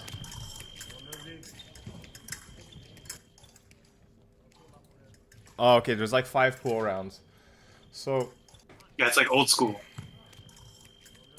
Yeah, I like that. Well, at least like this is beyond the result or anything. unless this is a crazy important tournament, like this is a fantastic practice tournament. Like you get a lot of like high stakes matches. So I love this format. Well, love it. I like it. So he kind of just sends himself at you eventually. But I feel like not that much happens beforehand.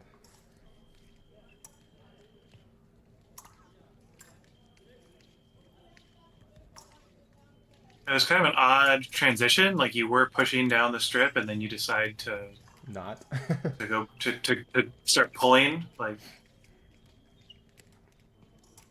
yeah, see here, like you start pulling, and then he kind of gives you what you want, but you don't. Nothing happens with it. So I'm gonna blow my nose, but feel free to talk.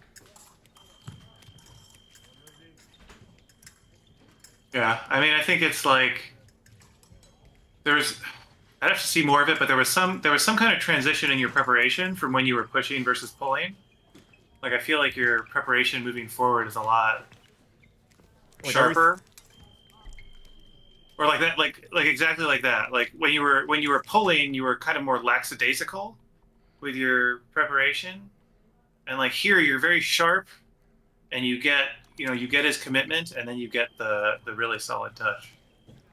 Yeah, I feel like the mindset when you're going forward is like super proactive, but then as soon as like you start backing up, you end up waiting. Ooh.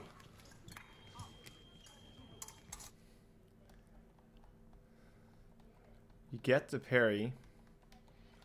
No repose. I mean, a touch like that, I don't think you can even be angry at. Yeah, like you got the parry. Like I would that. just say like when you feel that parry, just send it.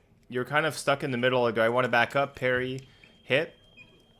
Intention was there.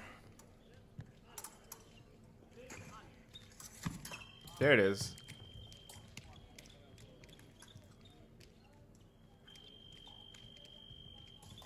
Oh man, can I take off my mask? My luscious hair is in the way.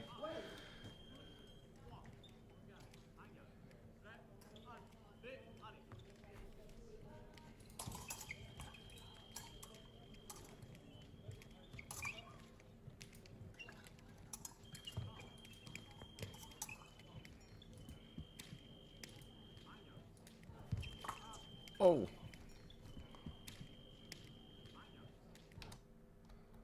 Too far. Well, it's too far, and there's not really a preparation before Like there's it. nothing before it. Like we just went from on guard to eventually you're like, I'm gonna take 8 or disengage 6 lunge. Not sure which one you're going for.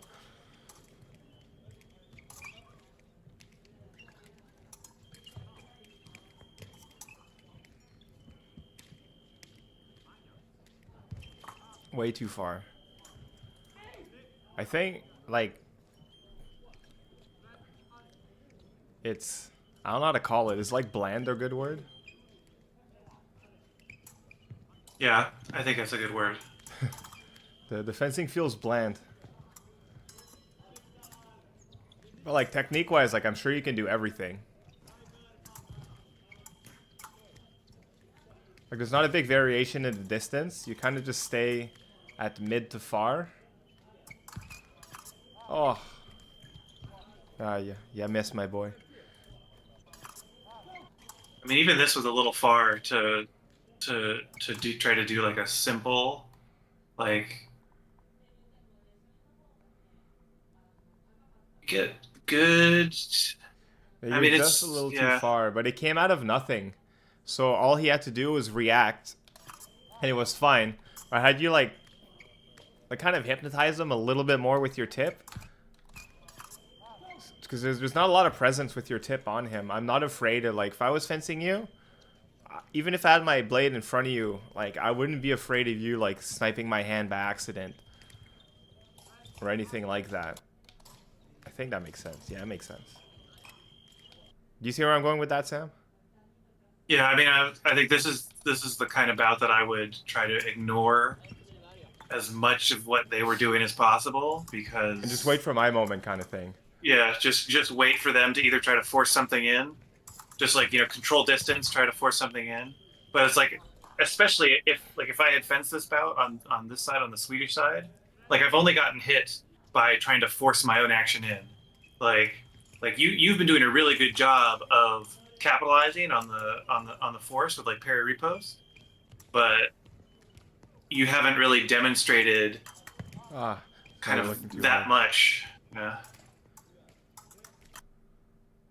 You're not making him make any decisions himself. Like the only decision he has to make is, do I want to attack? Like there's no, if I attack here, am I going to get hit?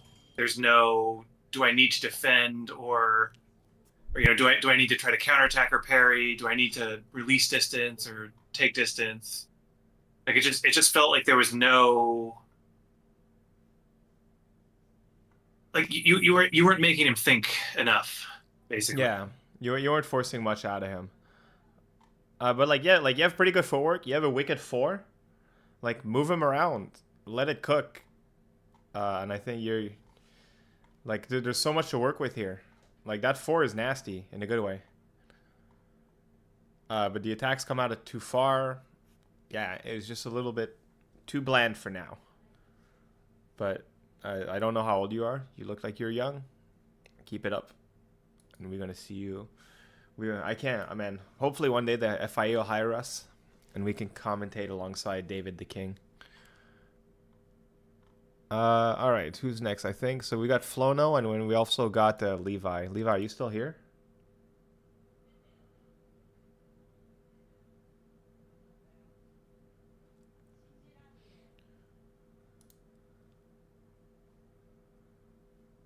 So we'll do Flono because he's already here. All right, sir. Oh. Who were you? To start, I apologize for the bad quality, but I'm on the right. Well, this looks better than most of the videos that I post. So.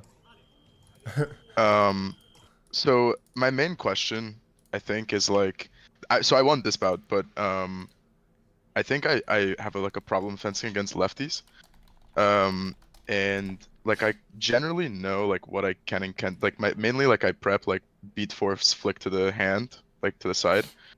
But like outside of that, I get kind of caught up on like what I can and can't do. Like I often find myself like going to the inside and getting counterattacked. But yeah, that's yeah. So what's your main worry here? In this bout, like the first 2 touches, just watch the first 2 touches. Cause like your on guard's like super solid. Wait, so you're an A, right? Yeah. Okay. Yeah. So right away, so this one feels I think super reactive.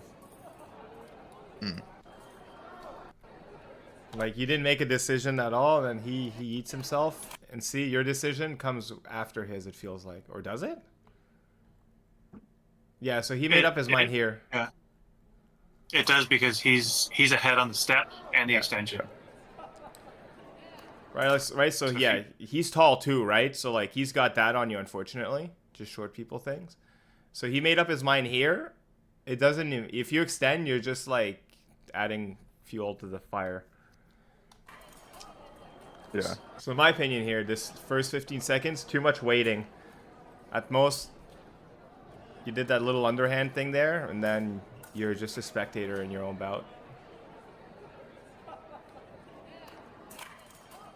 But like that happens. Like from there, like this happens more often than not. Like my next goal here would be like, holy shit, there's no like I'd be like, there's no fucking way I'm fencing back here again.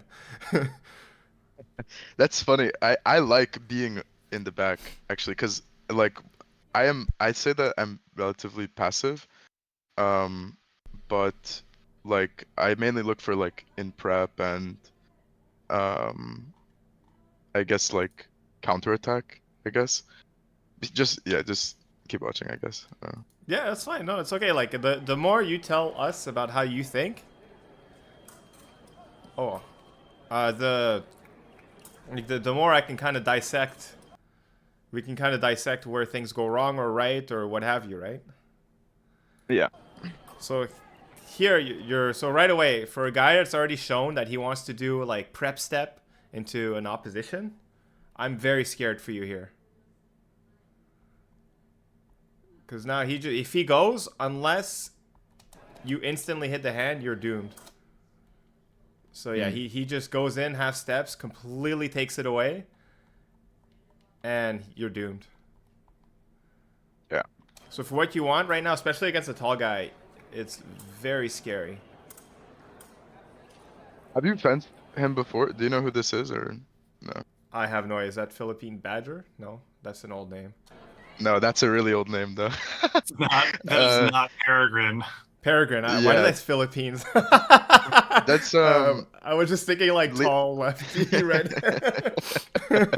That's funny. That's Liam Carpenter. Oh, I've heard the name, but I've never fenced him. Oh, okay.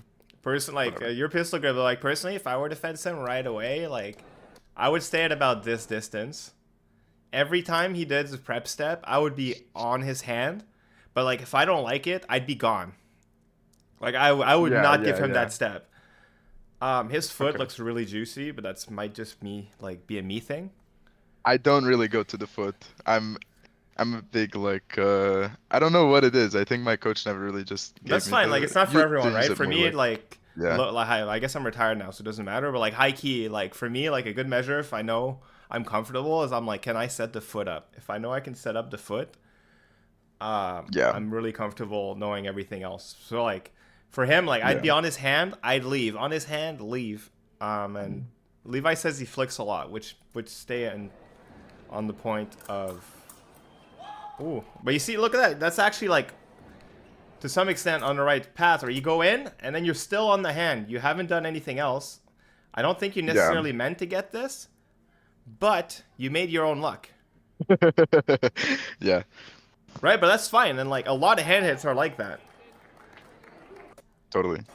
But we'll get, Sam, like, what would be your approach here? Just because my approach might be a little bit different. Yeah, I mean, against someone like this, I think I would honestly try to retreat as little as possible, just because he's really looking for bigger distance, and then to try to close the distance. At least so far, he's looking to close the distance with like his step into like a gather step, long lunge kind of situation. Like he's trying to kind of get into that middle distance so that he can then do like unaction from his step. So I mean, I would try to really punish his first step, because he's taking that big preparation step, and it's just something that I really try to, like when I fence, that's what I really try to focus on punishing. Either with like early, like you did a really good one earlier in the bout where it's like he started forward and you just immediately did like your own check step. Right. It wasn't a touch, but like you immediately took the initiative as he was trying to, like stuff like that, like you're doing right there, where you're this like, here is magic for me. Like that. Look, right. So here he backs like, up on his re-entry. I would be on his ass right away. Yeah, like you like, and then like you start working. You start working around his hand to force his hand to work just like that. Like as soon as his hand is in motion, that's your time to hit. Either with like just a hand, or with like, okay, I'm gonna do like a short hand, and then as soon as I get a reaction, try to enter, or not even leave the distance with like a compound like hand deep, or like a high low, something like that. Yeah. But like if you let him push you, you're just asking to get hit by this step lunge. Right. Like what do you mean? Really... What do you mean by compound? By the way, do you mean like two tempo or like two? Yeah, like a 2 tempo. Like this is the kind of fencer where you can really get a good 2 tempo on, because he's coming forward and looking for his moment. And if you're ahead of that moment, right, just like that. Oh, actually, right? This is exactly it. This is perfect. Would like he's coming forward looking for his moment, and then you come in as he's searching, and you do a short. He has to react, and you just boom, just like hit him. Yeah. Like my only goal against this guy would be to always have initiative. Yeah. Yeah. This was no touch, by the way. That one was not. That's all right. No, I forgot to take it out, and I was rewatching it, and I was like. Oh, that's right. You're right. You clipped a bunch of stuff together. That's right. Yeah. And you'll notice later in the video, there's like 2 more bouts or something, but it's like one of them is chopped up really bad, like Don't going worry, backwards. don't worry. Okay. But like this kind of stuff where you're letting him just like step at you basically is That's real yeah. dangerous. risky. Like here, like it's good because your tip was on target, but holy Yeah, shit, yeah. if that missed, there was nothing behind it. But you got it. Right. And this looks like an NCAA thing, so hype is a must. Yeah. I was actually, and you know, I'll cry myself This is a river. magic. I really like this. You go in, and you're like, I don't like he gives you something, and you don't force it. You're for it, like, Yeah. that's good. Now, though, like, now you got to do something with it. Like, he lost his turn. But right. Yeah, this is where it's really important to like kind of feel like who has the initiative in the bout, and recognize like when you have initiative, you have to start doing something with it. Even if your intention isn't to attack, like you have to work yourself to make them attack, and that like you have the initiative, so they expect you to attack, so they can try to do something. So even if you want to defend, you can still, but you have to make something happen. You can't just say, okay, like something's gonna happen. Yeah. Like you have to go in and make it happen. Like I think this too. This is good. Like you're like this is exactly the kind of thing that I would try to do, is like wait for him to take that step and then just try to do something off of it.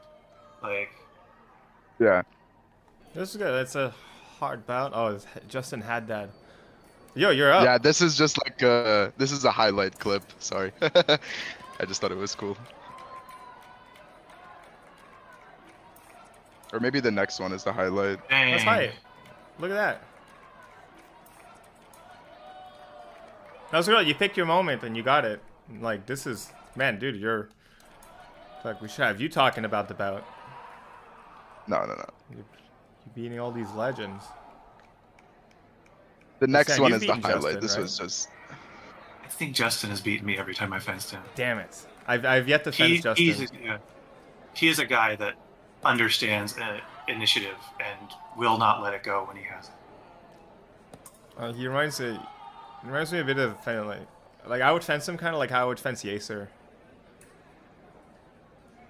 Yeah, I think so it's Go ahead. Sorry. My fault. This bout, basically, so I lost this one 5-1, and this is like the last touch, but I kind of just didn't feel like I was able to do anything, and I don't know if it was because like I tried to change throughout the bout, but I think I was being too simple, like just going for single, I guess you can say like one-time actions, you know, or when I was going for my 2-tempo action, it would be that I would pull my arm too far back for coupe, and I wouldn't be ready to remise, I guess. And like it just felt like I couldn't do anything. So I wanted to hear like what you guys had to say. Like watching this guy relative to the other guys you just beat, in my mind, like there's no way with the tools you have that you should lose to this guy. So what I'm guessing is like usually when you do a lot of tournaments, so if, like you can correct me if I'm wrong. Yeah. So a lot of tournaments, right? Sometimes like you give like really good people a really hard time very often, but I'm willing to bet that a lot of times you lose to a lot of fencers where you're like, how the hell did I lose to that guy? Does that make sense? So like maybe when I was like younger, I guess like when I was like 16 or Okay. something, I would lose to a lot of people that definitely I shouldn't have lost to. And it was just because I would be rushing, or like I would be doing like, you know, like just kind of BS. And but more towards 18, 19, whatever, it was more like just calm, patient, and I don't think I would really lose to someone that I don't think that I should have. Okay. You know? It's like for me, like a guy like that, for person like see here, as soon as you miss this on this one under, Yeah. the should be goal, prepared. especially man, if you're like you like hand hits, stuff like that, if your goal is to counter, if your intention is to counter, you need to get out of dodge because that's going to be a double. Yeah. Right. At best. But he committed, Right. so he gets a single, right? So I think just mindset, right? If I'm sticking to the hand, I need good distance, and as soon as that hand would miss, I'd be out of there. Yeah. So like, just give them nothing to play with, and especially like fencers that, like, I don't think this guy's bad. I don't know who he is, but he doesn't look as good as the other guys you're fencing. The more you let them cook, the better it gets for you. You have more experience. That works in your favor. They don't know how to read as well as you do yet, but you're not giving. I feel like you're not giving him a chance to just steep in his own, whatever brand of tea he has, which is not as good as yours. Does that make sense? Yeah. That's actually okay. That makes. But sense. that's how I think it. Like, I like to let things cook. I don't know if Sam has another way to look at it. No, yeah, I mean 100%. But I think this touch too. This is basically the same touch you got hit on in that first bout we watched, except it happened here. You're pushing. Like you're just not really. You're behind the action, and you're not doing anything. You're not giving him a bad moment to attack into, so he's just going to take the good moment. And because you're so passively waiting, like he just does like a good feint disengage lunge. And because you're kind of you're not feeding him what you want him to do, so you're just letting him do the good stuff. Like good stuff. In this situation, it should be the same thing. Like you should be, you need to be, challenging his forward step, right? Like. What? Wait. I have a question about what you said. That one was definitely rushed, but the what do you mean like by like the bad stuff? Like, so for example, like the good stuff being like me taking parry and not stepping back, or like what do you mean? No, like the good stuff, right? Is like he in this situation, he basically gets to set up and do his attack whenever he wants to, right? You are not doing anything to stop him from doing exactly what he wants to do. Whereas the bad stuff would be like, if he is, he's trying to set up, let's just say he's trying to set up feint disengage, right? Every time he tries to feint, you just do your own, like you always try to do your own preparation check step beforehand, right? Like you're always like, okay, if you're trying to check step, I'm going to check step ahead of you and already be leaving by the time that you would want to attack, right? Right. So just basically like in preparation. Yeah. Or if someone's trying to hit you straight, every time they try to do a preparation, you're just like, I'm just going to hit your blade. Like, I'm just never going to let you hit me straight. So boom, he backs up. Go in now. Give him something to look at. Now. That makes sense. He's kind of looking like there's good moments that you can really control on people, and they don't realize it. And then if you can't create that moment, like when you're pressuring, my go-to is I'll take 2 steps back and I'll watch if you're following. So more people than you think follow. Right? And then if it doesn't work, I'll take 2 steps back faster, or I'll take slower, and then I'll go back into the distance really fast. See what happens. There's a lot more can happen other than staying at this distance. Yeah.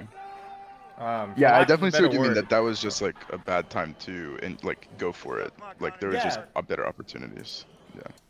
Like especially it's not. It's not bad. Like I think you're applying like pretty decent pressure forward. Like you're pretty close to him.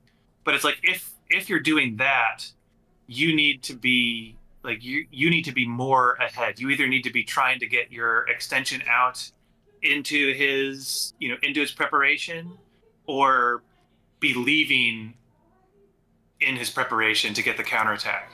Like if you're so close, like because the touch is gonna happen really quick for whoever gets it, right? And so that's why it's important to be earlier first in the action, because when you're that close, whoever hits is gonna hit in the first, basically the first action, the first real action that commits. You're trying to clip I'm trying to clip that, but I'm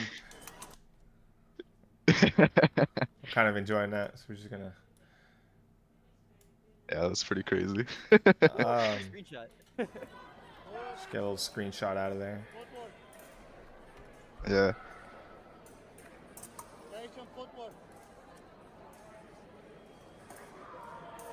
But yeah, oh man. Like, I don't even know what I'm thinking. And this is a long time ago, but this is like a year and a half ago at this point. But like I'm looking at this now and I'm like, what am I thinking? And like worst case double, but risky. Yeah.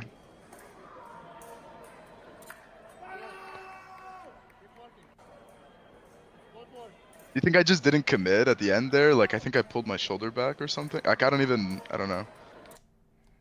You hesitated. I mean, here. you committed, but the commitment was not to the deep target. So you tried to continue to the deep target, but you committed and he counterattacked, and then you tried to recommit into his counterattack. Right, Yeah. so Okay. the Okay. Yeah. initial Yeah. moment Yeah. was Yeah. off basically. Yeah. Yeah. Okay. That makes sense. It's like I bet that if you had done a real commitment to the deep target, you probably would have hit It would be good. on that Yeah. on that last one. Right, so Yeah. like from But, here, yeah. honestly, like if from here, like you can kind of see the hesitation frame. It's like, oh, here. If from here Yeah, you're already yeah. like, if your foot is still up and you're actually just going for the body, worst case double. Yeah. But like also like just bad bouts happen, right? Especially NCAA stuff. Like you're fencing pools all day long. Same deal. Yeah. This was probably my 20th pool bout of the day, but I mean it's not an excuse. I'm just like. Same here, commitment issues. But yeah, but like I said, like doing pool bouts all day long, like pool bouts is like, you know, if you feel bad, like you can carry that over to your next bout and the next bout and the next bout, Yeah. right? So it's Yeah. Can definitely get to you. you have to walk it off right quick.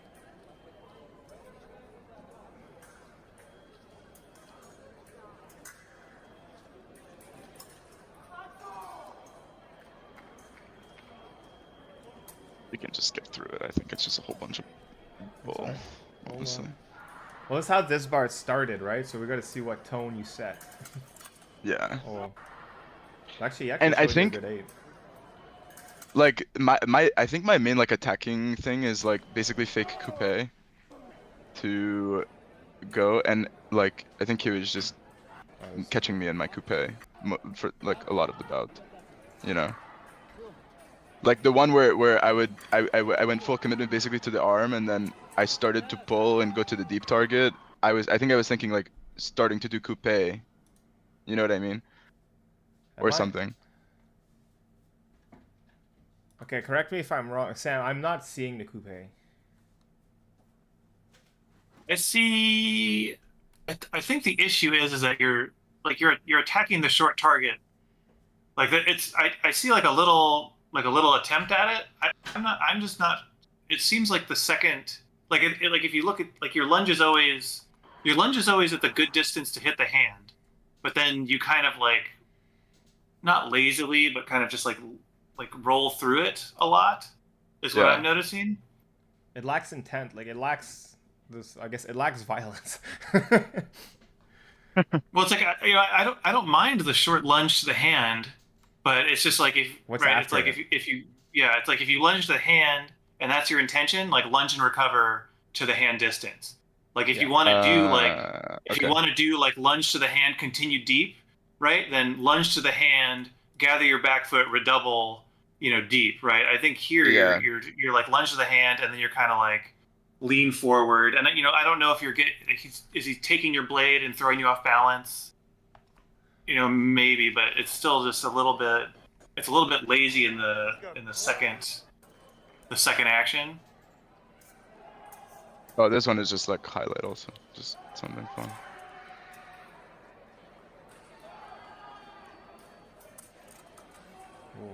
Oh no, next one, sorry. No, but it's actually like this goes into well what Sam said.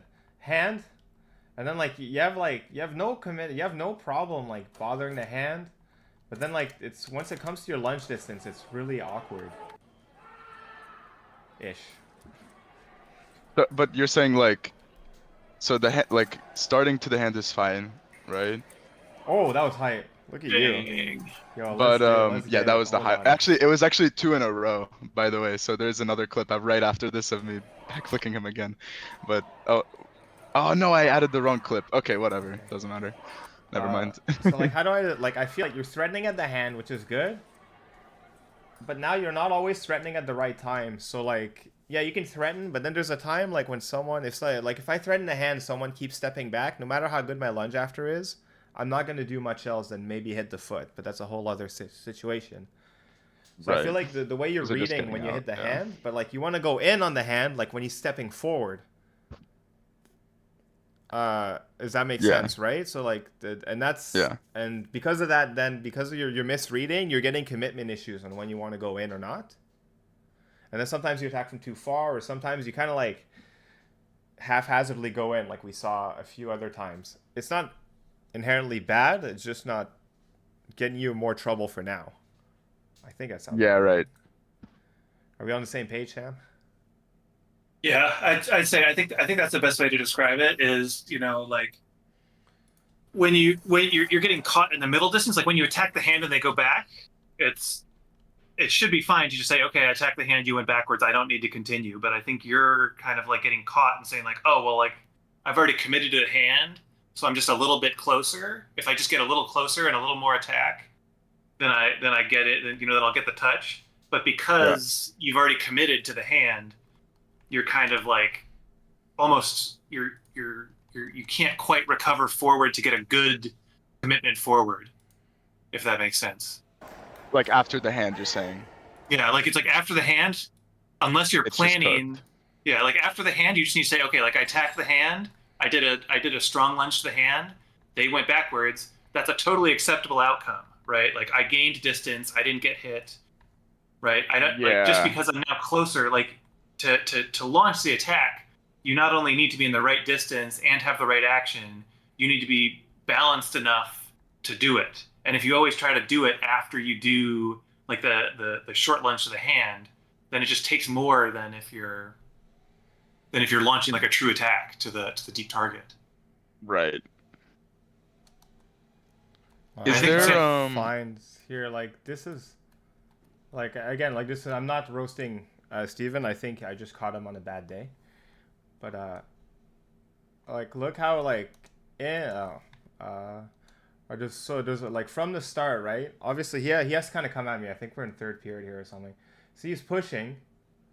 We're maintaining distance, and eventually I break it off just a little bit more, and then I just wait for him to step in. Well, just wait, right? And then here, absolutely, like I'm kind of threatening the hand, but like I'm on the right moment. You're really going, and like this is objectively like not a fantastic lunge, right? It's just a little, but right, I was able to find that moment eventually. I think if you look, go ahead. Like 30 seconds before that, you do a good. I think in the what was it 8 something. Like in the setup, as he's pushing you down, you do a good short lunge to the hand, I think. Something like that. Like there's a lot of. Yeah. Maybe. Would you say that it's still viable for me to like? I mean, like I guess it works the same, but since you're French grip and I'm pistol, like you have like you know what I mean? It's a little bit like the distance is a little bit trickier, but then like see, I earned this to some extent because like early in the like here he pushes, but like look at how. Steven's first point like shook me. Look how well look at he took his time and this was a fantastic point. And he's just like he doesn't like the moment. They did. And look how well he waits me out. Push, he doesn't like the moment. He takes it away. I'm starting to freak out. Takes it away. Not as much though. And then oh, look at that. Yeah, he still starts to the hand. But it's too late. But he continues straight. Yeah. So but the moment was, look at how it's on when, look at my front foot. I'm coming forward. Oh shit, I'm stuck. Yeah, right. And I think but that's also in like a one-time action, right? Yes. Whereas and no. But look at here. So hold on, I'll let you finish in 1 second. So look, I go for the hand. Then I see there's something out of it.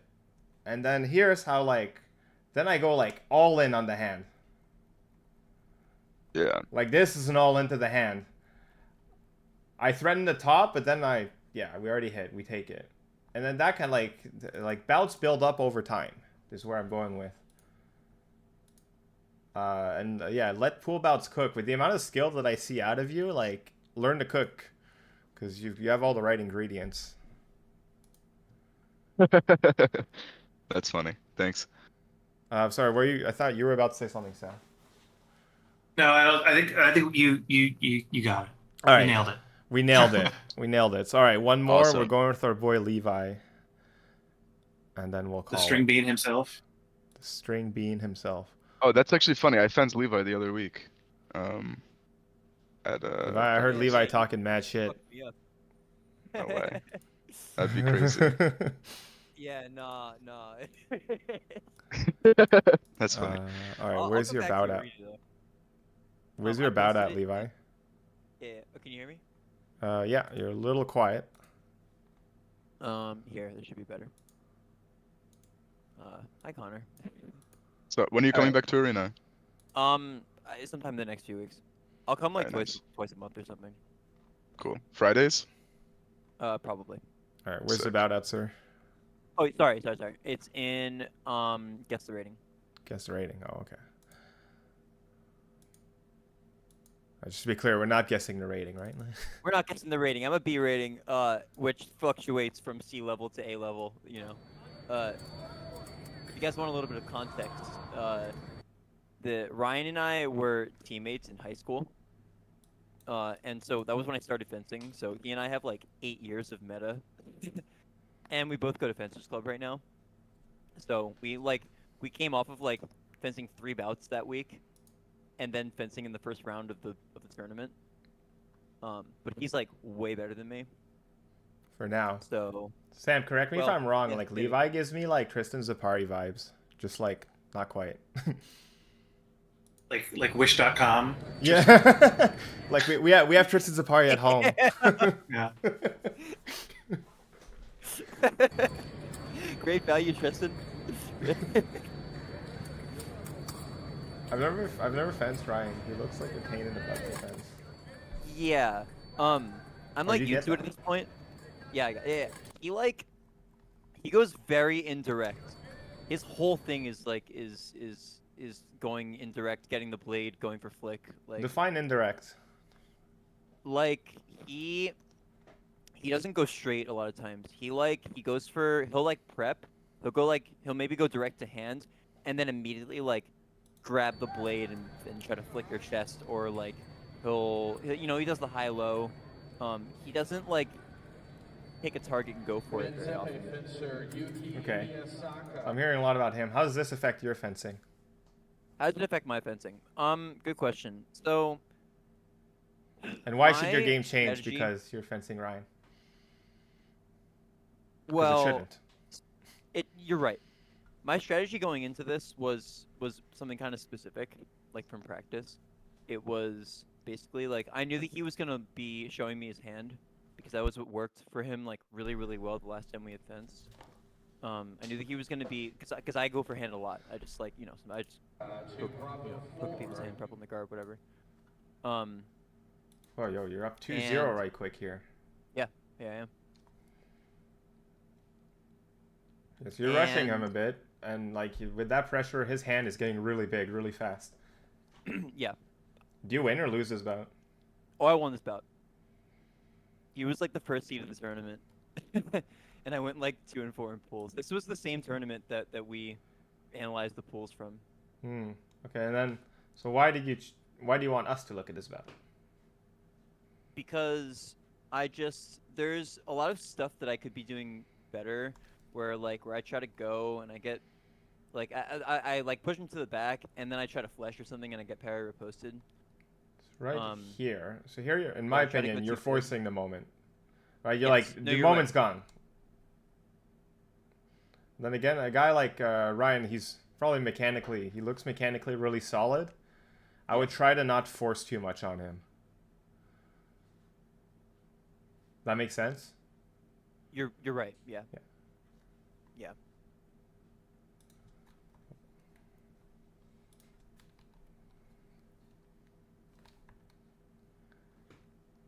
And then oh man, that was just a nice hit. So that was you, like, you straight up, like, you tried something right quick, and you're like, hiya, right here. And then there's nothing behind this. You're right. You're flicking for the sake of flicking. Yeah. And this comes back later in the bout. But yeah.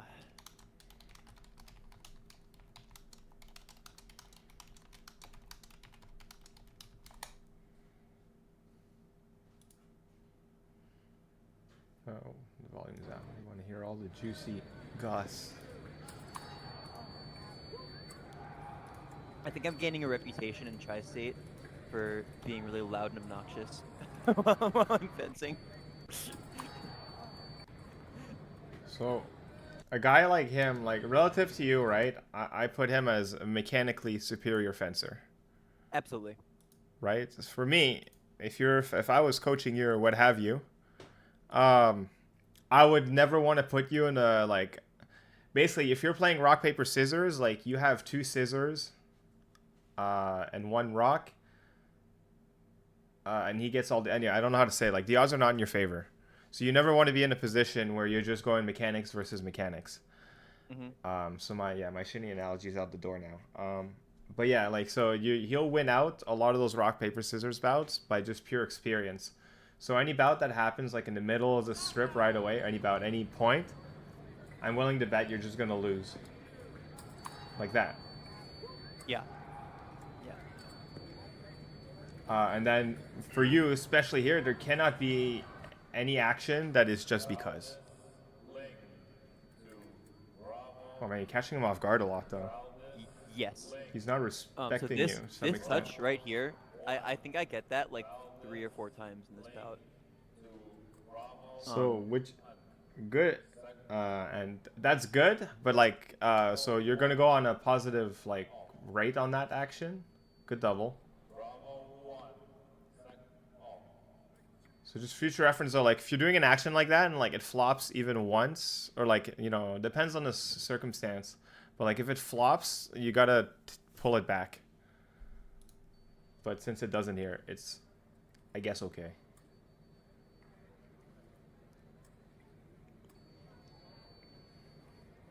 I mean, you're taking names. You're gonna get your A soon. Yeah, soon. See, it's It'll coming. happen. Oh, so then I hear like you're just like there's a lot of like no intent preps or anything, and then you just get hit, or maybe not. Like, wait, Sam, do you see more Tristan Zapari or do you see more Mike Schumacher? Oh, Cooper? Cooper? Yeah, Cooper. Don't compare me to Cooper. Anybody else? Cooper's the bomb, dude. Dude, anybody else? Trust me. It's like He a has it's really like good a fencing, though. it's like a bizarre mix. Dude, I know I'm weird. I like. Ooh, Yeah. that was good. Like you didn't mean to get that, but you made your own luck. But like you're just trying. Like that's fantastic. Like I expect you to be beating me by next year.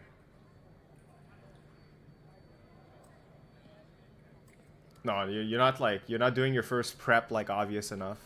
That was sick. Yeah, it was. Like I'll take it. So like see like that had a lot of intent behind it though. Like compared to your other like weird ass card flick, you put your hand out there and you're like, I fucking dare you, dude. He took the bait. And he doesn't go straight. I knew that he didn't go straight. So he like He was gonna came flick, but in, honestly, tried to, even like, if he goes yeah, right. straight, you get that. Unless like if he does anything but like maybe take 4 or 8 there, you get it. But like this is a low risk and like really good reward for you. Great. It costs you nothing and you're Yeah, probably gonna get something out of it. Because like even if he doesn't go straight, you just take a step back and keep fencing. Oh man, you're just living rent free in his head here. And what's cool here, so here I don't like how fast it happened, but you got the point. But you do a card flick, and you actually did something behind it. And you wreck his foot. I was gonna say, like, every time- they hit the strip. Actually, I think there was a dead spot in the strip. Oh, so what were you gonna say, Sam? I was gonna say, like, every time that he kind of comes forward with intention, I think he's gotten the touch or at least a double. And like every time that he's just kind of like jabronied around out there, just like come forward and done something to do something, he's like gotten hit. Yeah, The like problem less is jabroni. I have a hard time knowing the difference between those things. Like, even when I have intense. The difference is when you hit, when you don't know. Well, No, but like, so like, fuck, so we'll go back. I gotta find like this one, right? You went card flick, and your tip, like before you even, like, look at that, like before you, like, the card finished, and your tip was already on its way down. Yeah. The other one, like, you did card flick. I hope I can find it. Is it this? See, look at that, like. Yeah. Dude, if you want to see what it is watch the difference in your legs on the ones that you score. It's not even your footwork. It's just how ready you are on your legs. Like when you do the random thing, you just like do it and then you immediately stand up. See, look at oh my god, point in case. You're right. Right, you're just chilling. But when you do the intention one, right, you come forward and then you gather both your legs under you, like directly under you, bent, and then you're ready to go in either direction.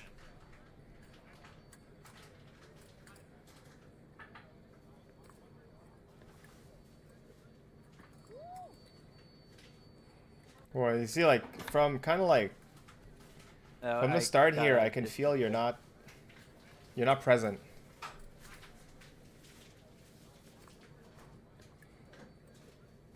All right, and then this happens.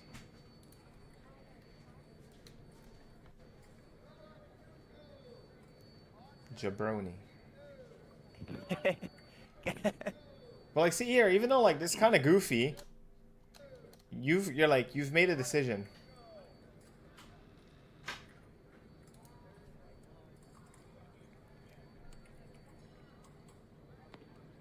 And then like, yeah, absolutely. Like, so honestly, like some people will probably get really annoyed fancying you because you're super lanky. And you look kind of annoying in the fence, not gonna lie. Yep. But like, that's not your problem at all. Like, if you're living rent-free in people's head and all you have to do is exist, score.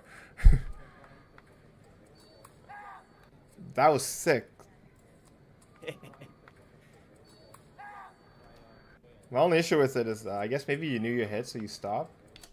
But like, look how your legs are pretty engaged here compared to what we saw earlier. So yeah, you need to. I don't know, mate. I don't. You sound like sometimes you're very hard on yourself, which is good and bad. But like, you know, take some W's here and there. Oh, trust me, I watched this bout so many times.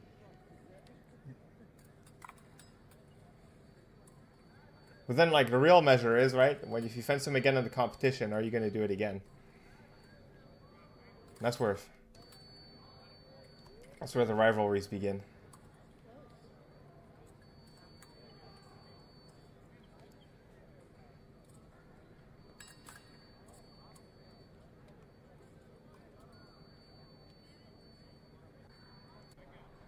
That was floor.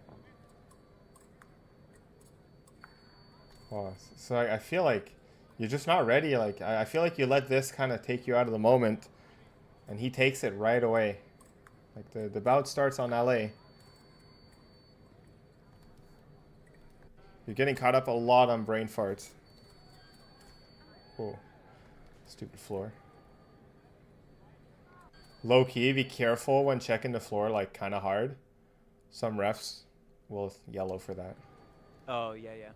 Wait, it didn't even look like he hit the floor though. Maybe I'm. Yeah, he might have hit like the scoring machine or something. It definitely Oh wasn't. no, it definitely No, wasn't he hit the you. floor. Yeah.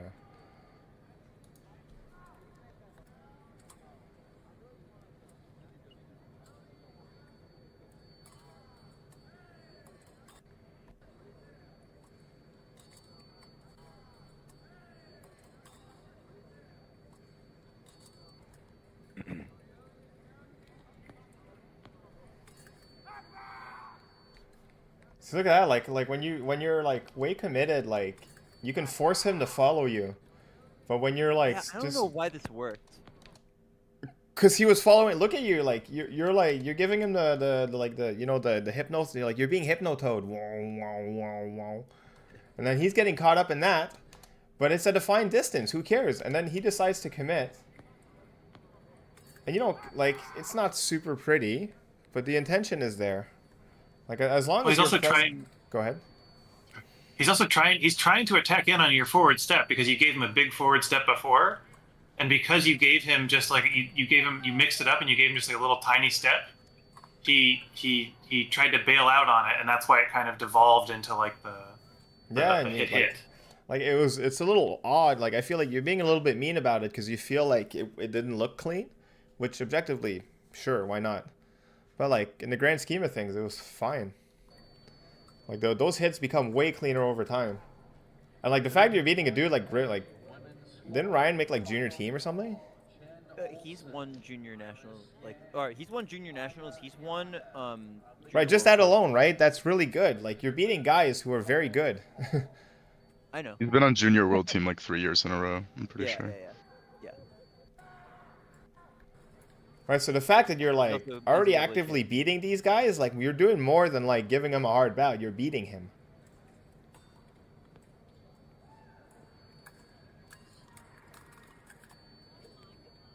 Right, but see now, as soon as you're giving like really weird rush stuff, like from here, like I really. What the heck is this like slapstick? Yeah, no, you're right. Then you're just giving him a pure mechanics thing. Yeah, he's gonna win those every time.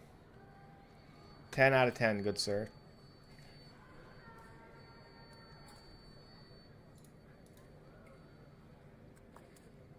Hello, where was this tournament? Premier Challenge.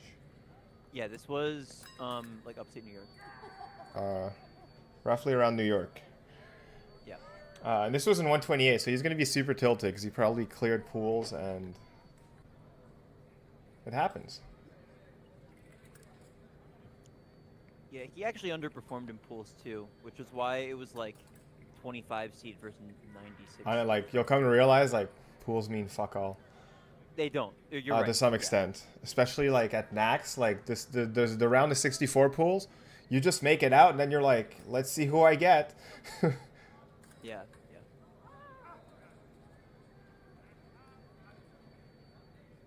There's a crazy moment. Oh yeah. That was really and good. The thing happened again. Yeah. No, but like it happened again. Like. Touch.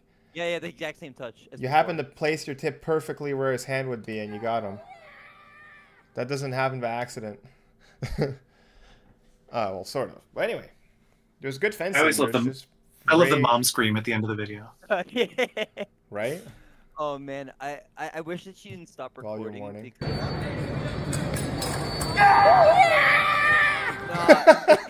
I popped up. Your mom's hype.